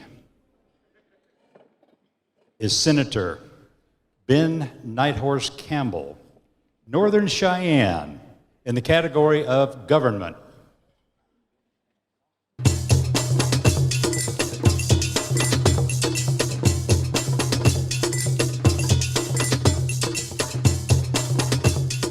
Ben Nighthorse Campbell is one of the most important Colorado politicians of the 20th century. He has been in the Rose Bowl parade in full Indian regalia, complete with one of the most magnificent eagle feather headdresses that still exists. He's a judo expert. So he moves to Japan, and he doesn't know how to speak Japanese. And he gets the crap beat out of himself day after day after day. He has had so many different lives. He's a pilot, and he's a horseman, and he drove a truck, and then he's a jeweler. I've never, ever met anybody that has had so many full lives and reached the top at all of them. He just puts himself in the toughest situation and then makes himself have to figure it out. I had a coach, and he used to have a saying, if you're going to get involved in something, be a winner or a loser, but don't be a spectator. The minute he announced, I knew he'd win. If you're a spectator, it means the same as a quitter. You didn't do anything, you didn't try. Well, my childhood, early childhood, was not a childhood I'd wish on anybody. It was what is commonly called a dysfunctional childhood. My dad drank awfully bad and was on the streets and in and out of jail and just was not a good provider at all.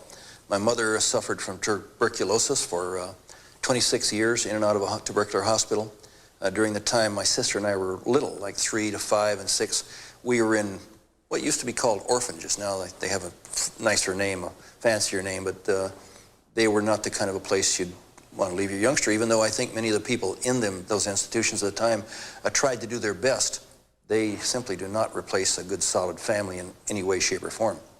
So it was not a good childhood. By the time I was in high school, I was in a lot of trouble with the California Youth Authority, in and out of what was called the Juvenile Detention Center, stealing cars and doing all kinds of things that you wouldn't want your children to do.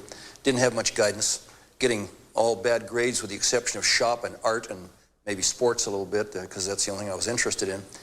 Dropped out of high school when I was a senior in high school and went in the service. And to this day, I credit going in the military with the institution that really gave me some parameters of behavior, an opportunity to do something productive, some training and guidance, and it was one of the best things that ever happened to me going in the Air Force. I did get a GED in the Air Force, and I had gotten interested in sports when from the time I could do sports, I was interested in them. And I was in the sport of judo, which is a Japanese sport. In those days, it was mostly Japanese Americans that practiced it. In the late 40s, almost no one else did. But I was attracted to it and the people, too. Got to be friends with many Japanese Americans after the war who were facing an awful lot of discrimination, as many mixed-blood Indians were, too, as you might guess, or full-blood Indians, too. So I was drawn to that, and between the two, sports and the Air Force, I think that really straightened out my life. I haven't been in any trouble since, except with the press, and I'm always in trouble with them because I don't think I have to conform to all the lifestyle of a normal senator to be senatorial.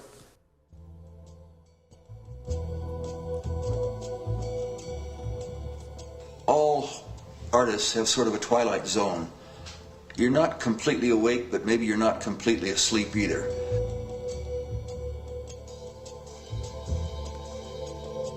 Sometimes I'll wake up in the middle of the night and I've got a paper and a pencil and maybe 2 or 3 designs will kind of come to me and I sketch them because I'm afraid I'll forget them by morning.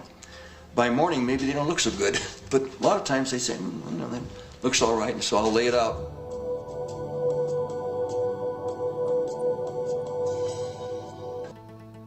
The headdress, though, sometimes in white language is called war bonnet, but Native people call it headdress. When you do a good deed or you accomplish a feat, something you're kind of proud of and your people are proud of it, you're given a feather. He fought hard for water rights for the Southern Ute with the Animus La Plata project, which was very controversial. There were a lot of people that didn't want that to go through.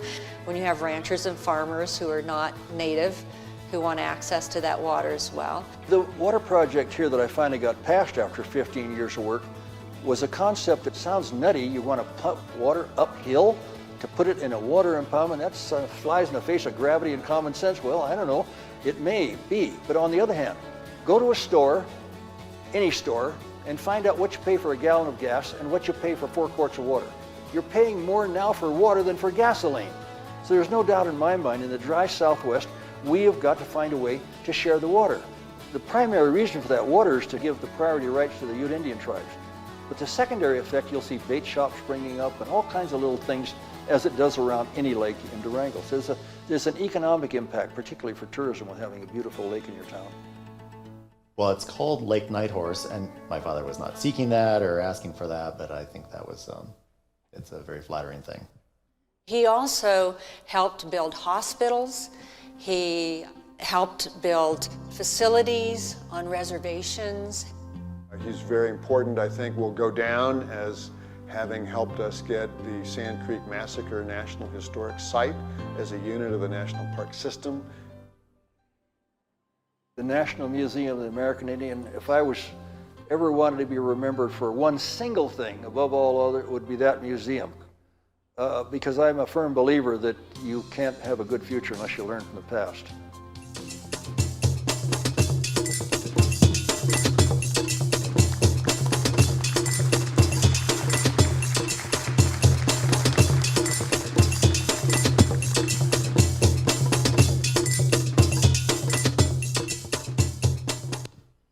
I thought I got up here too early. We're okay. And ladies and gentlemen, to present the Hall of Fame Award to Senator Ben Nighthorse Campbell, we'd like to call up the Chief Counsel for Senator Campbell on the Indian Committee, Paul Moorhead. Also like to call up Chairman of the National Indian Gaming Association, Ernie Stevens Sr., and Northern Cheyenne Tribal member and editor of the Native Sun News, Clara Caulfield. If you all will make your way up here. Hey.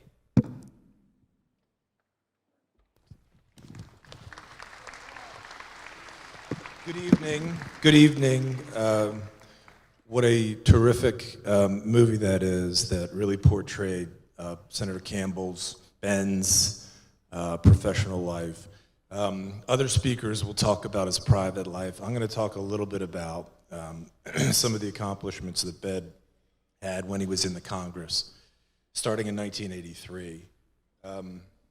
In 1987, Ben was an original co-sponsor of the Indian Gaming Act, and we know what's happened since then in terms of benefits to tribal economies. In 1989, he introduced the House bill to establish the NMAI. The Senate bill, of course, was introduced by a man who later became Ben's partner on the Indian Affairs Committee, Senator Dan Inouye, another great American hero. In 1991, Ben's bill to rename the Custer Battlefield to the Little Bighorn National Memorial was passed. And these bills were signed by different presidents of different parties. Successful legislation, particularly in Indian affairs, requires bipartisanship. And Ben was the master of that. In one 2-year period, 1997 and 1998, Ben passed more bills into law than any member of Congress. That's one man out of 535 members. And they were substantive bills. They weren't bills to celebrate, April is National Strawberry Month. I mean, these were substantive bills. And there really was no issue that under his leadership, Indian country wasn't benefited, whether in economic development, making self-governance permanent in the Indian Health Service, amendments to the Indian Arts and Crafts Act to prevent a lot of the counterfeit junk that was coming in from the Pacific.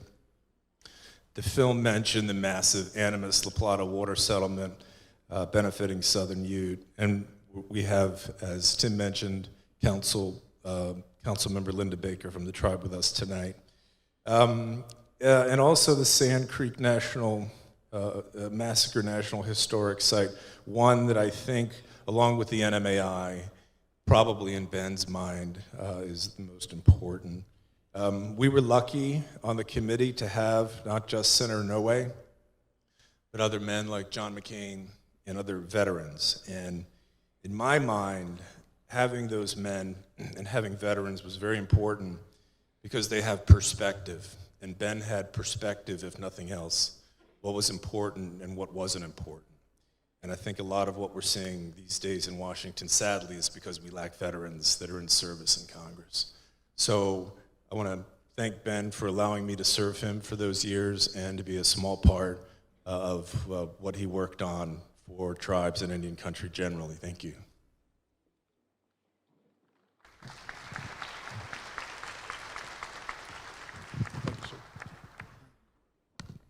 Good evening, everybody. Good evening, famous Dave. I did the cheer. It's been a long time.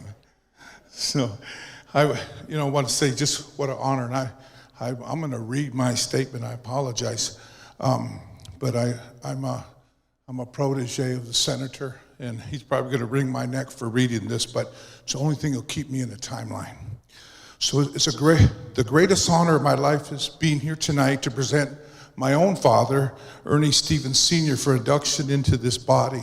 I've been honored to be asked to participate in this presentation for my father figure, Senator Ben Nighthorse Campbell.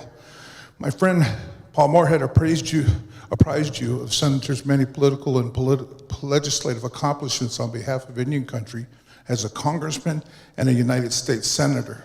As one who has testified before the senator when he chaired the Senate Committee on Indian Affairs, I might have a comment or two on that experience before I'm done. However, I would like to focus on the many noteworthy accomplishments my friend Ben Nighthorse Campbell achieved before he turned his attention to government service in Washington, D.C., and the many battles he has helped Indian country fight and win on behalf of the National Indian Gaming Association since leaving political office. Senator Campbell was born in Auburn, California on April 13, 1933, to Albert Campbell, a Northern Cheyenne veteran of World War I, and Mary Vieira Campbell, a Portuguese immigrant. Due to his father's battle with alcoholism and his mother's battle with tuberculosis, he and his sister spent a portion of their childhood in a local Catholic orphanage. After dropping out of high school, Ben enlisted in the Air Force during the Korean War. He was stationed in Korea as an air policeman.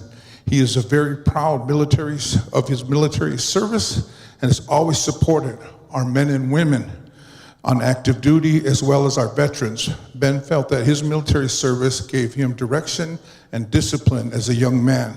He got his GED in the Air Force and became more serious about judo, a sport that he learned as a child but he became more focused on during his service in Korea.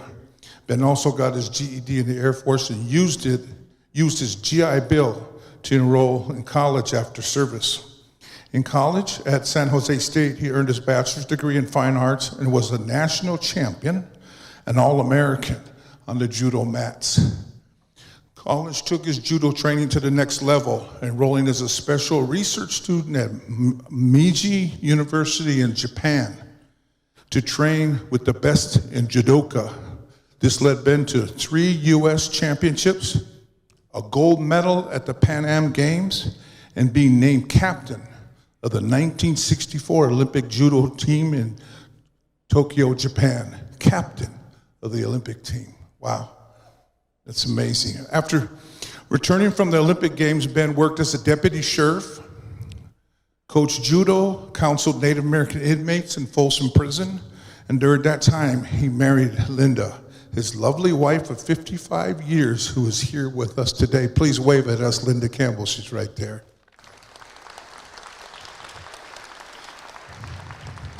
During this time in 1968, Ben became more interested in tribal roots and asked his father about his people in Northern Cheyenne Reservation in Lame Deer, Montana. His father told him to go to the reservation and find the Black Horse family. There he was taken in by Alec and Mary Black Horse. At his name-given ceremony, he was given the name Nighthorse. Ben also taught jewelry making and physical education while in California during the late 1960s through the mid-1970s. He also served on the board at DQU, a small college primarily for Hispanic and Native American students. As a jeweler, he won over 200 first place or best show awards, including at some of the most prestigious shows in this whole country. I don't want to brag or nothing, folks, but this is the only one of its kind right here. And when he made this for me, it's a bear. It was right in the middle of the pandemic. But my mama, we're Wolf Clan. We're matriarchal. We follow the women. in Oneida. I don't know where you other tribes do it, but the women are equal, if not more. I won't carry on too far there, but I don't want to get us guys in trouble. But my mother took one look at this, and she said, "The bear carries the medicine." So I really feel like this badge has given me the opportunity. I've delivered masks. I've worked on the vaccine. I just got my booster shot the other day. I could barely move my arm. So we've really been champions for this, and this has carried me through. So I want to say that, Senator. I want to get back to what I'm supposed to be doing here. He was also an accomplished trainer or champion with quarter horses, including Supreme Grand Champion at Sailors Night. All of this accomplished before he was moved to Colorado and served in the state legislature, served in the United States Congress, the United States Senate. How can one man have success at so many fields? Linda Campbell says it's because Ben is an incredible focus. Whatever he's working on, be it judo, jewelry, horse training, politics, he strove to learn everything about each discipline and the best. He really is a perfectionist in that sense, and he doesn't do anything halfway. It's an amazing lesson for anybody. As chairman of the National Indian Gaming Association, I've had the pleasure of testifying before the Senate Committee on Indian Affairs and many times, and I fondly recall how good it was to address Chairman Campbell and to see another Native person looking across at me as we interacted for the good of American Indian and Alaska Native people. The senator empowered me, encouraged us, and empowered Indian country to do what we needed to do. Since leaving the Senate in 2005, I'm happy and proud to say that the senator has continued to be a champion for Native people and causes on behalf of the National Indian Gaming Association. He's still a warrior, and I've been proud and inspired to fight by his side and the side of tribal leaders. Together, we have successfully fought back any attempt to choke Indian gaming with excessive regulation. Any proposed rewrite of IGRA Section 20 and would have given more authority to the states and local governments over tribal gaming and tribal governments. I can't really go on too much about this. It's a little bit lengthy, so I'm gonna close by telling you that I keep looking at the senator. I don't mean to.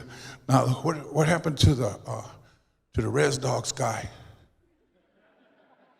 Sorry, me and my wife, we get popcorn for Res Dogs. So, sorry, Senator. I'll close with this, is that the senator had helped us with a whole bunch of legislation, but one of the most important was to help us pass the Tribal General Welfare Exclusion Act. And we were proud to join him when we knew that Harry Reid was going to stand with us and not block that legislation or stand in our way. In Indian country, you have no idea if you really don't concentrate and look at the numbers, look at everything that the General Welfare Exclusion Act does for Indian country. It's amazing. And again, I can't begin to explain that to you today other than to say that's just one of the many things that the senator has done. So I'll close with this. Senator is the only person that I know of to wear his headdress in the United States Senate chambers. And I call it a headdress because a lot of people make the mistake of calling it a war bonnet.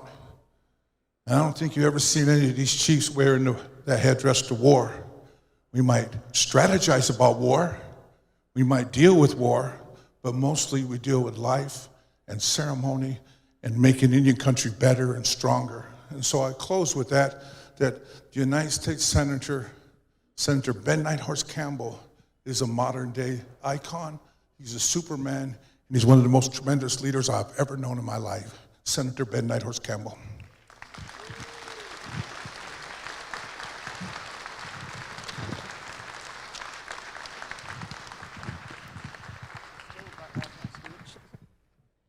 Pivan Sitawats.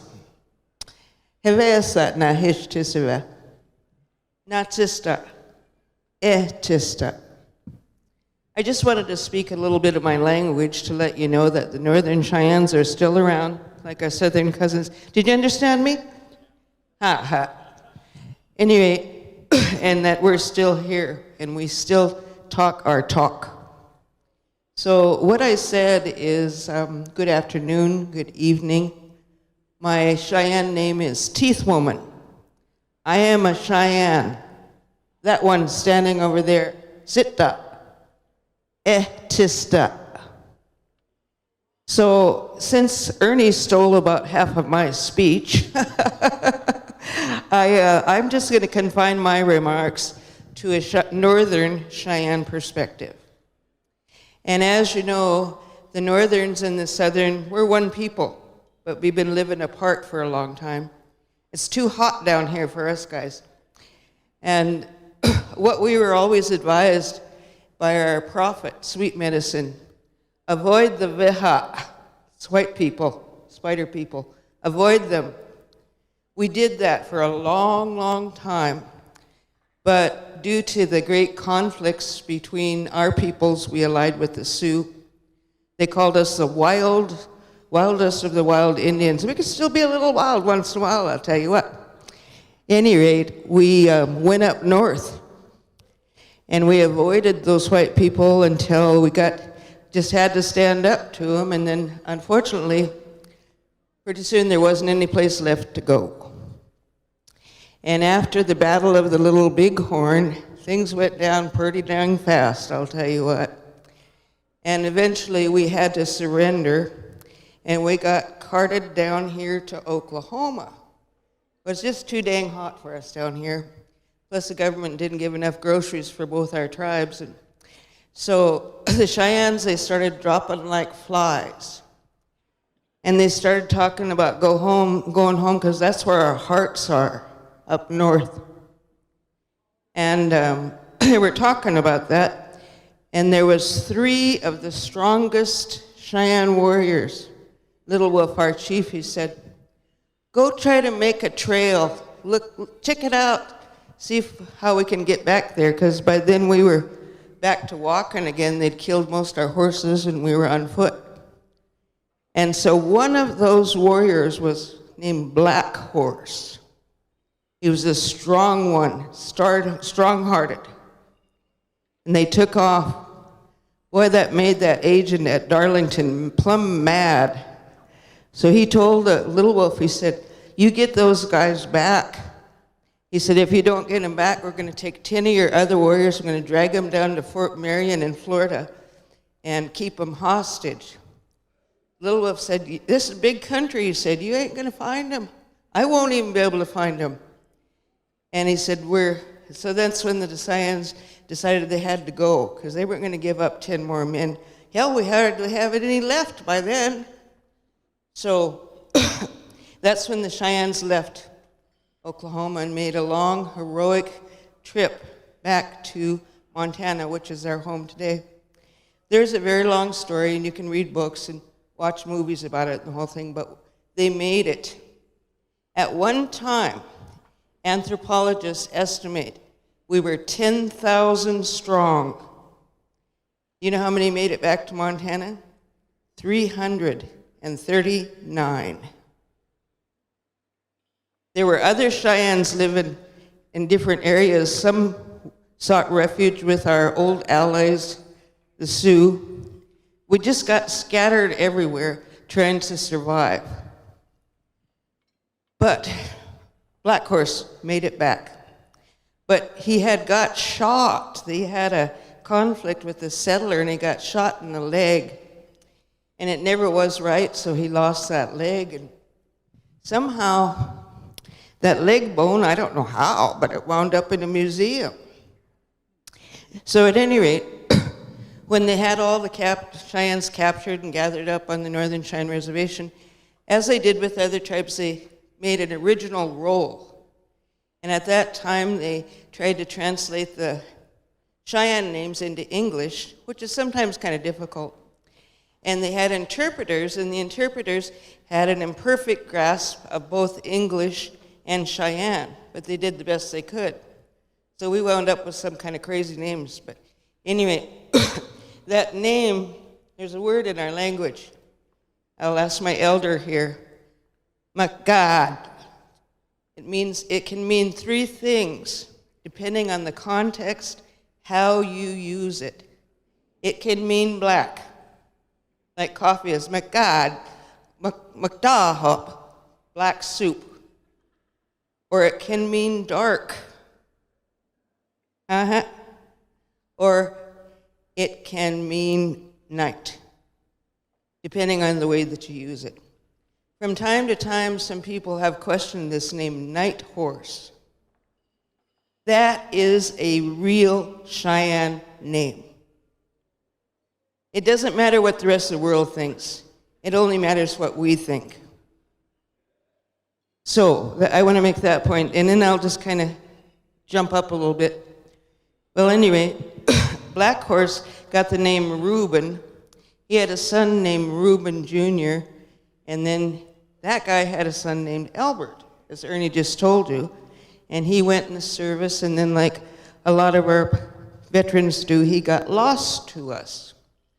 But our old ones, they knew he had two children, a boy and a girl. Well, the boy was Ben. When he was an adult, he didn't have the chance to grow up with us, but he came home. And my family was the first to take him. Navasin, our brother. So that's how he got stuck with me too. So I'm going to close here with a Cheyenne word, which is a profound word. Harjo is not a Cheyenne word. It's a Pan-Indian word. Our word is Niach. But when you say it on behalf of all the Cheyennes, Niach Shim Navasin.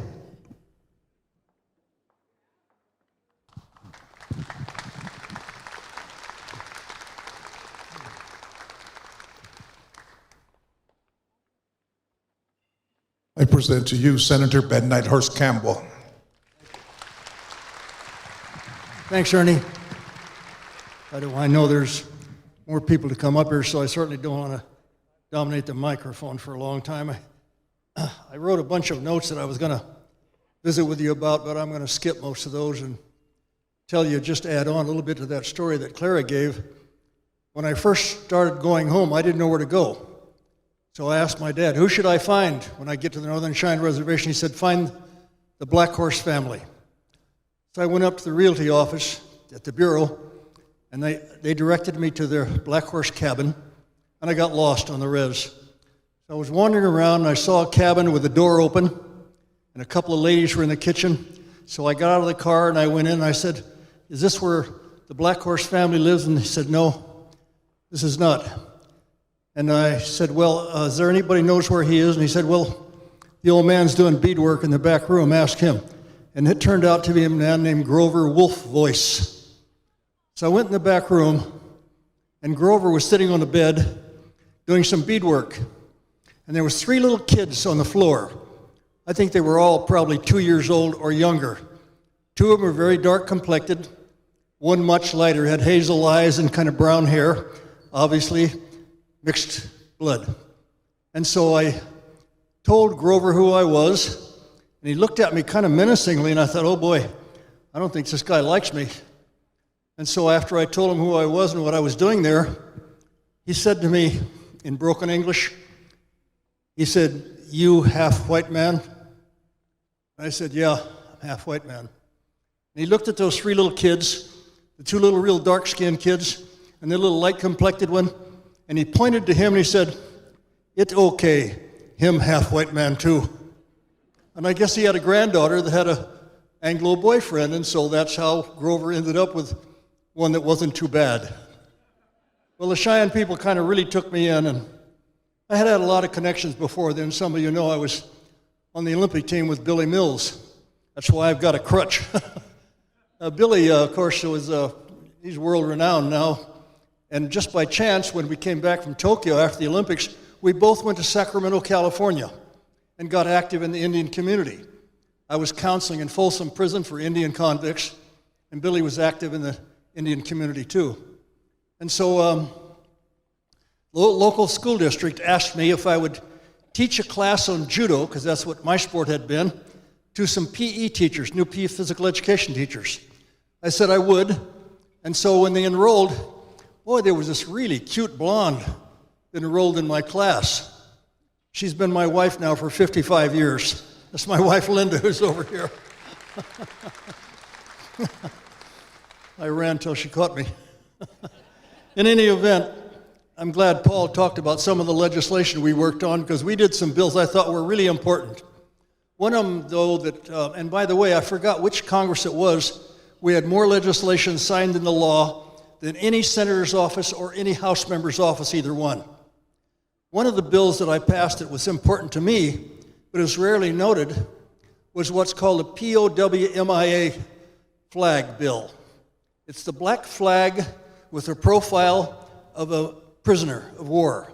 It's not up here, but it is a national flag, and since we passed that legislation, and all federal buildings are required to fly that flag 5 times a year to remind Americans what other Americans have given their whole life to protect our freedoms. I thought it was one of my more important bills, even though it didn't get very much attention. It certainly did to most of the veterans that know about that bill. In any event, it was a great run, but my wife and I decided to raise our kids on the reservation in Colorado and not move them to Washington like so many people do.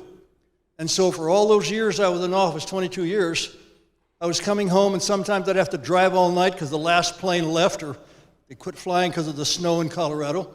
I'd have to drive all night to get home, spend the day with my wife and kids, and be back on a plane for D.C. the next day. We didn't move our family to D.C. We stayed on the Ute Reservation in Colorado. And that made it very tough on our youngsters. I didn't get to spend time going to my daughter's cheerleading practice or watching my son run track when he ran track one year.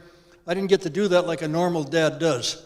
And for those of you who have young children now, I have to tell you in all honesty, you have to do what's best for the nation, but never neglect your family, because the more you give of yourself to the public in general, the less you're going to have for your family to share. Fortunately, my family turned out to be really strong and did terrific, even when I was on the road. My wife was taking care of the horses and taking the kids to horse shows and doing all the stuff. She was the mom and dad both. But she often tells people, when I was in D.C., she was a single mom for 22 years. And I owe her an awful lot for all those years that she put up with that absence of me at home. Now sometimes she wish I'd go on a trip. But I understand that. In any event, thank you so much for this very wonderful award. I'll remember it for the rest of my life. Thank you so much.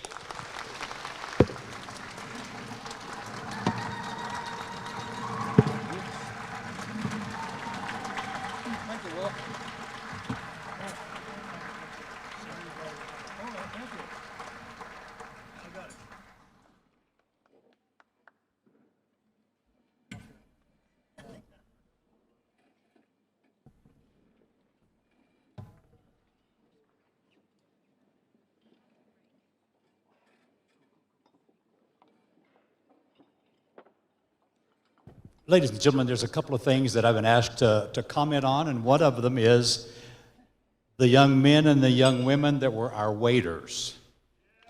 Yeah, wherever they are. We wanted to try to catch them while they were in here, but we didn't. So somebody will tell them that we talked about that. The other thing I would like to talk about briefly is Ernie's comments and some others that have been made tonight, and that is COVID. And on behalf of the Centers for Disease Control and the Association of American Indian Physicians, I encourage all of you, get your vaccine and get your booster. Okay, yeah. My wife and I, a couple of weeks ago, we got our booster and our flu shot on the same day, different arms.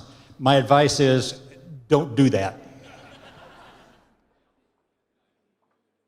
Now, ladies and gentlemen, our next inductee. From the Muscogee Creek Nation, Joy Harjo, and the category is writing.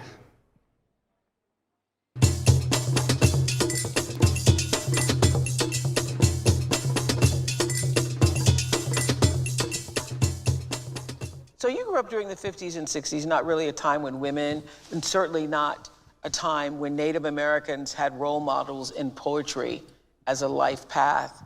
I read you said this about your calling, that it was the spirit of poetry who reached out and found me as I stood there at the doorway between panic and love. When did you know that poetry was your way in? It was around that time I was listening to, there were all of these multicultural poetry gatherings, and I was listening to poetry of Native, and it was the first time I heard Native poets, and I thought, wow, we can write about our lives, and they can be in poetry, and I loved poetry before that, but it switched to something that was something I admired from a distance to something that was something that I could participate in. There's a fresh voice these days leading the poetry world. Joy Harjo is the first Native American to serve as Poet Laureate of the United States. She's a member of the Muscogee Creek Nation who grew up in Oklahoma. Joy Harjo, a member of the Muscogee Creek Nation, is the new Poet Laureate of the United States, appointed by the Library of Congress to begin her term this month. It's quite an honor, and what is especially exciting to me for it is that I'm carrying this for America, but for Indigenous peoples in particular. Harjo, now 68, grew up here in Tulsa in a mixed Native and white working class neighborhood. Child of a beautiful mother of mixed Cherokee and European ancestry who loved to sing, and a handsome Creek father Harjo adored, but whose drinking would lead to the end of the marriage. In her memoir, Crazy Brave, Harjo writes of a childhood of joy and discovery, but also great pain, including a stepfather who abused her mother and eventually pushed Harjo to leave home for the Institute of American Indian Arts, then an all-native secondary school in Santa Fe. A teenaged mother, she later attended the University of New Mexico, where she was involved in the 60s and early 70s Native rights movement. Art was her first love. She continues to draw and paint to this day. Poetry didn't come until her 20s. She would go on to write 9 volumes of poetry, including the brand new American Sunrise, often examining personal, Native, and national histories bound together. Native rights, women's rights, poetry, music, which she didn't take up seriously until her 40s, and a sense of history. Thank you. This poem is a poem to get rid of fear, and it works. I have before and after pictures. I release you, my beautiful and terrible fear. I release you. You were my beloved and hated twin, but now I don't know you as myself. I release you with all the pain I would know at the death of my children. You are not my blood anymore. I give you back to the soldiers who burned down my home, beheaded my children, raped and sodomized my brothers and sisters. I give you back to those who stole the food from our plates when we were starving. I release you, fear, because you were born, and I was born with eyes that can never close. I release you. I release you.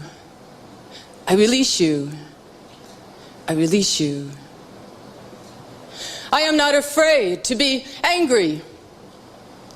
I am not afraid to rejoice. I am not afraid to be hungry. I am not afraid to be full. I am not afraid to be black. I am not afraid to be white. I am not afraid to be hated. I am not afraid to be loved, to be loved, to be loved. Fear. Oh, you have choked me, but I gave you the leash. You have gutted me, but I gave you the knife. You have devoured me, but I laid myself across the fire. I take myself back, fear.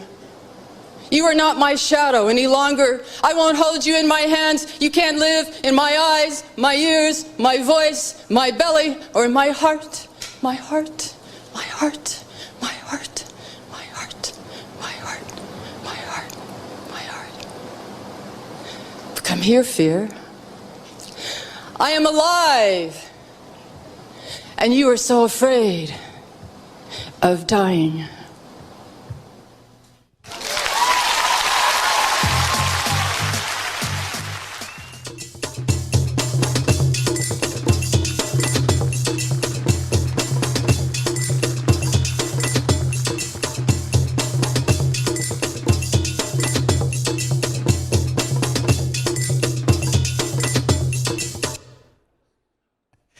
Ladies and gentlemen, and to present the award this evening from the University of Oklahoma, Department of Native American Studies, Dr. Kimberly Weiser.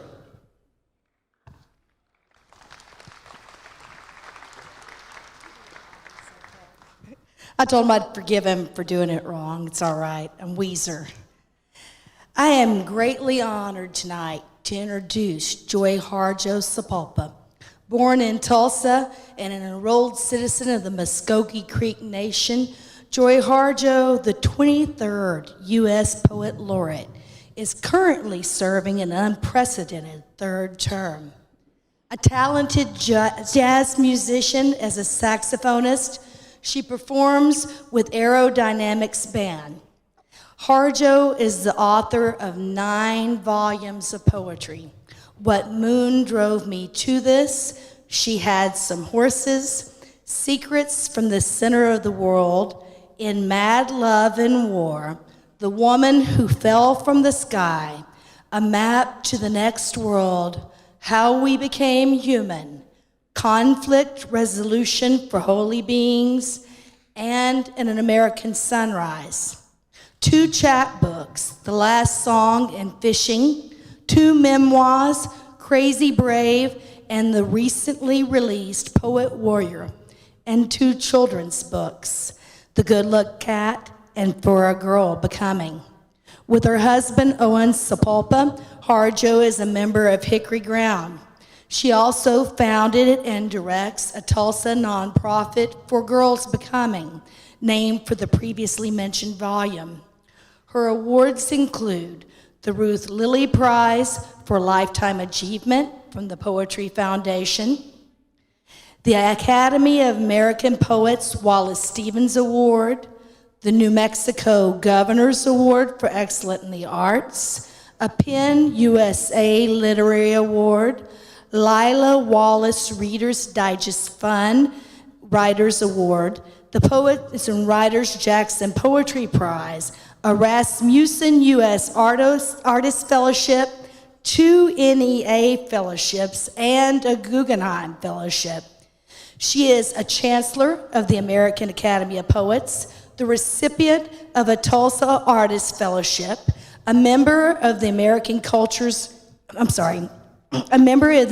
Philosophical Society, and one of the founding board members and chair of the Native Arts and Cultures Foundation.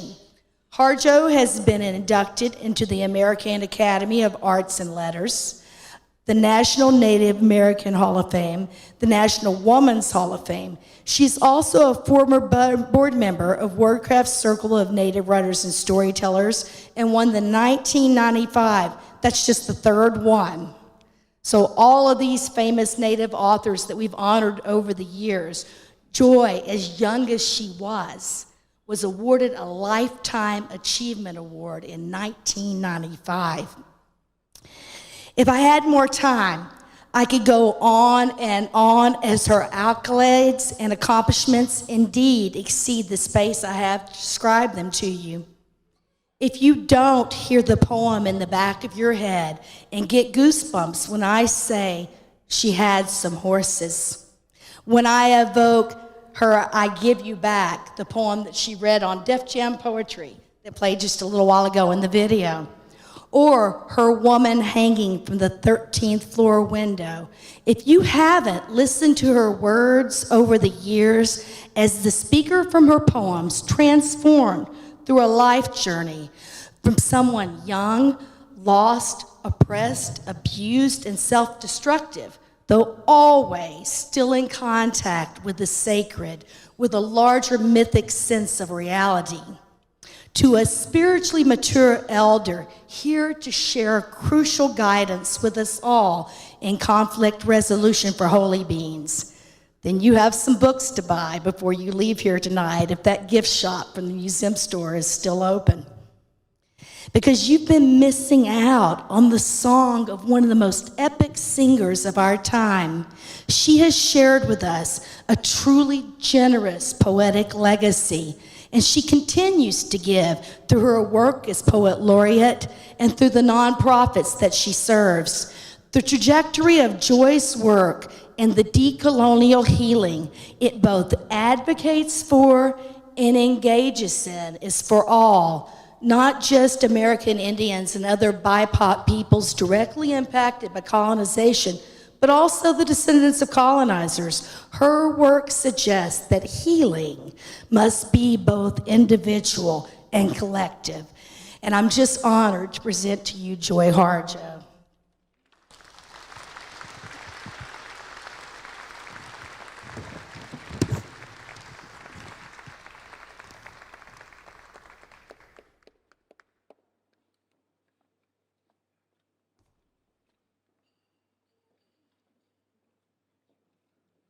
Mado, thank you. Hinje Stongo, I'm honored to be here with you in this incredible company. We all have a story, everybody in here, the honorees and everyone from the elders to the little children that have been serving us and the kids. And every story is important. Every story. Some stories will be honored. Some people have accomplished amazing things and you will never know their names. My story has to do with poetry, and usually often you say poetry and people run away or they don't know what it is. But poetry has taught me. It's been a road. We all make a story and we all make a road. And like some of the other speakers, I was the least likely to be a poet. One thing, I was told I was the shyest kid at Indian school, and that's pretty shy. And I liked painting. My grandmother and my great aunt painted, and I come from painters, also speakers.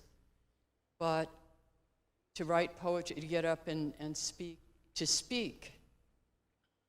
poetry has been my teacher, but I have many teachers. We have poetry ancestors. We have ancestors for being a politician, ancestors for healers, and so on. And so I'm constantly being taught. I'm not up here alone. I'm up here with so many ancestors. And so some of them are in books, some are not. Some are trees, some are literal family, and they're all around us. Being an artist, and Ben Nighthorse Campbell in his film said something about when he was creating, like you go into that space, and that's where you learn how to listen. That's what poetry has taught me. I could see them up there when I was very young, and my path was not straight. It went a little wild at times and a little sideways. I got lost. I fell down. My list of failures, they didn't read my list of failures up here because we'd be here for another several hours. Poetry has taught me how to listen. And I could see them up there, you know, when they're looking at me, shaking their heads and saying, okay, who's going to do this? We need somebody to do this. And they said, that's the least likely. And somebody else said, well, let's take bets. You know, you're going to lose. And I remember I started out in pre-med at school because I am motivated by healing and justice, especially for our peoples. And people could understand that. And then I went right into art. People could understand that, native artists and so on. But when the poetry, and that surprised me. I still don't totally understand it. But nobody said, oh, what are you doing? You're a single mother. You've got 2 kids. Poetry, what is that? That doesn't mean anything for Indian people. We need you to, you could be a doctor. You could be an educator. You could be an attorney. We need people in Congress. But poetry, what does that mean? Well, we all know we need food for our bodies. We also need food for our minds. We need food for our spirits. The arts are absolutely essential to us, all of us, imagining ourselves and helping our children and moving forward together. If we did not have our arts, whether they're poetry, music, painting, architecture, who would we be as human beings? So I took that road. It was not easy. I don't always know what I'm doing, and I think any artist will tell you that. But I follow, and I listen, and I try to have an integrity about what I do. Sometimes I fail. But I wouldn't be here without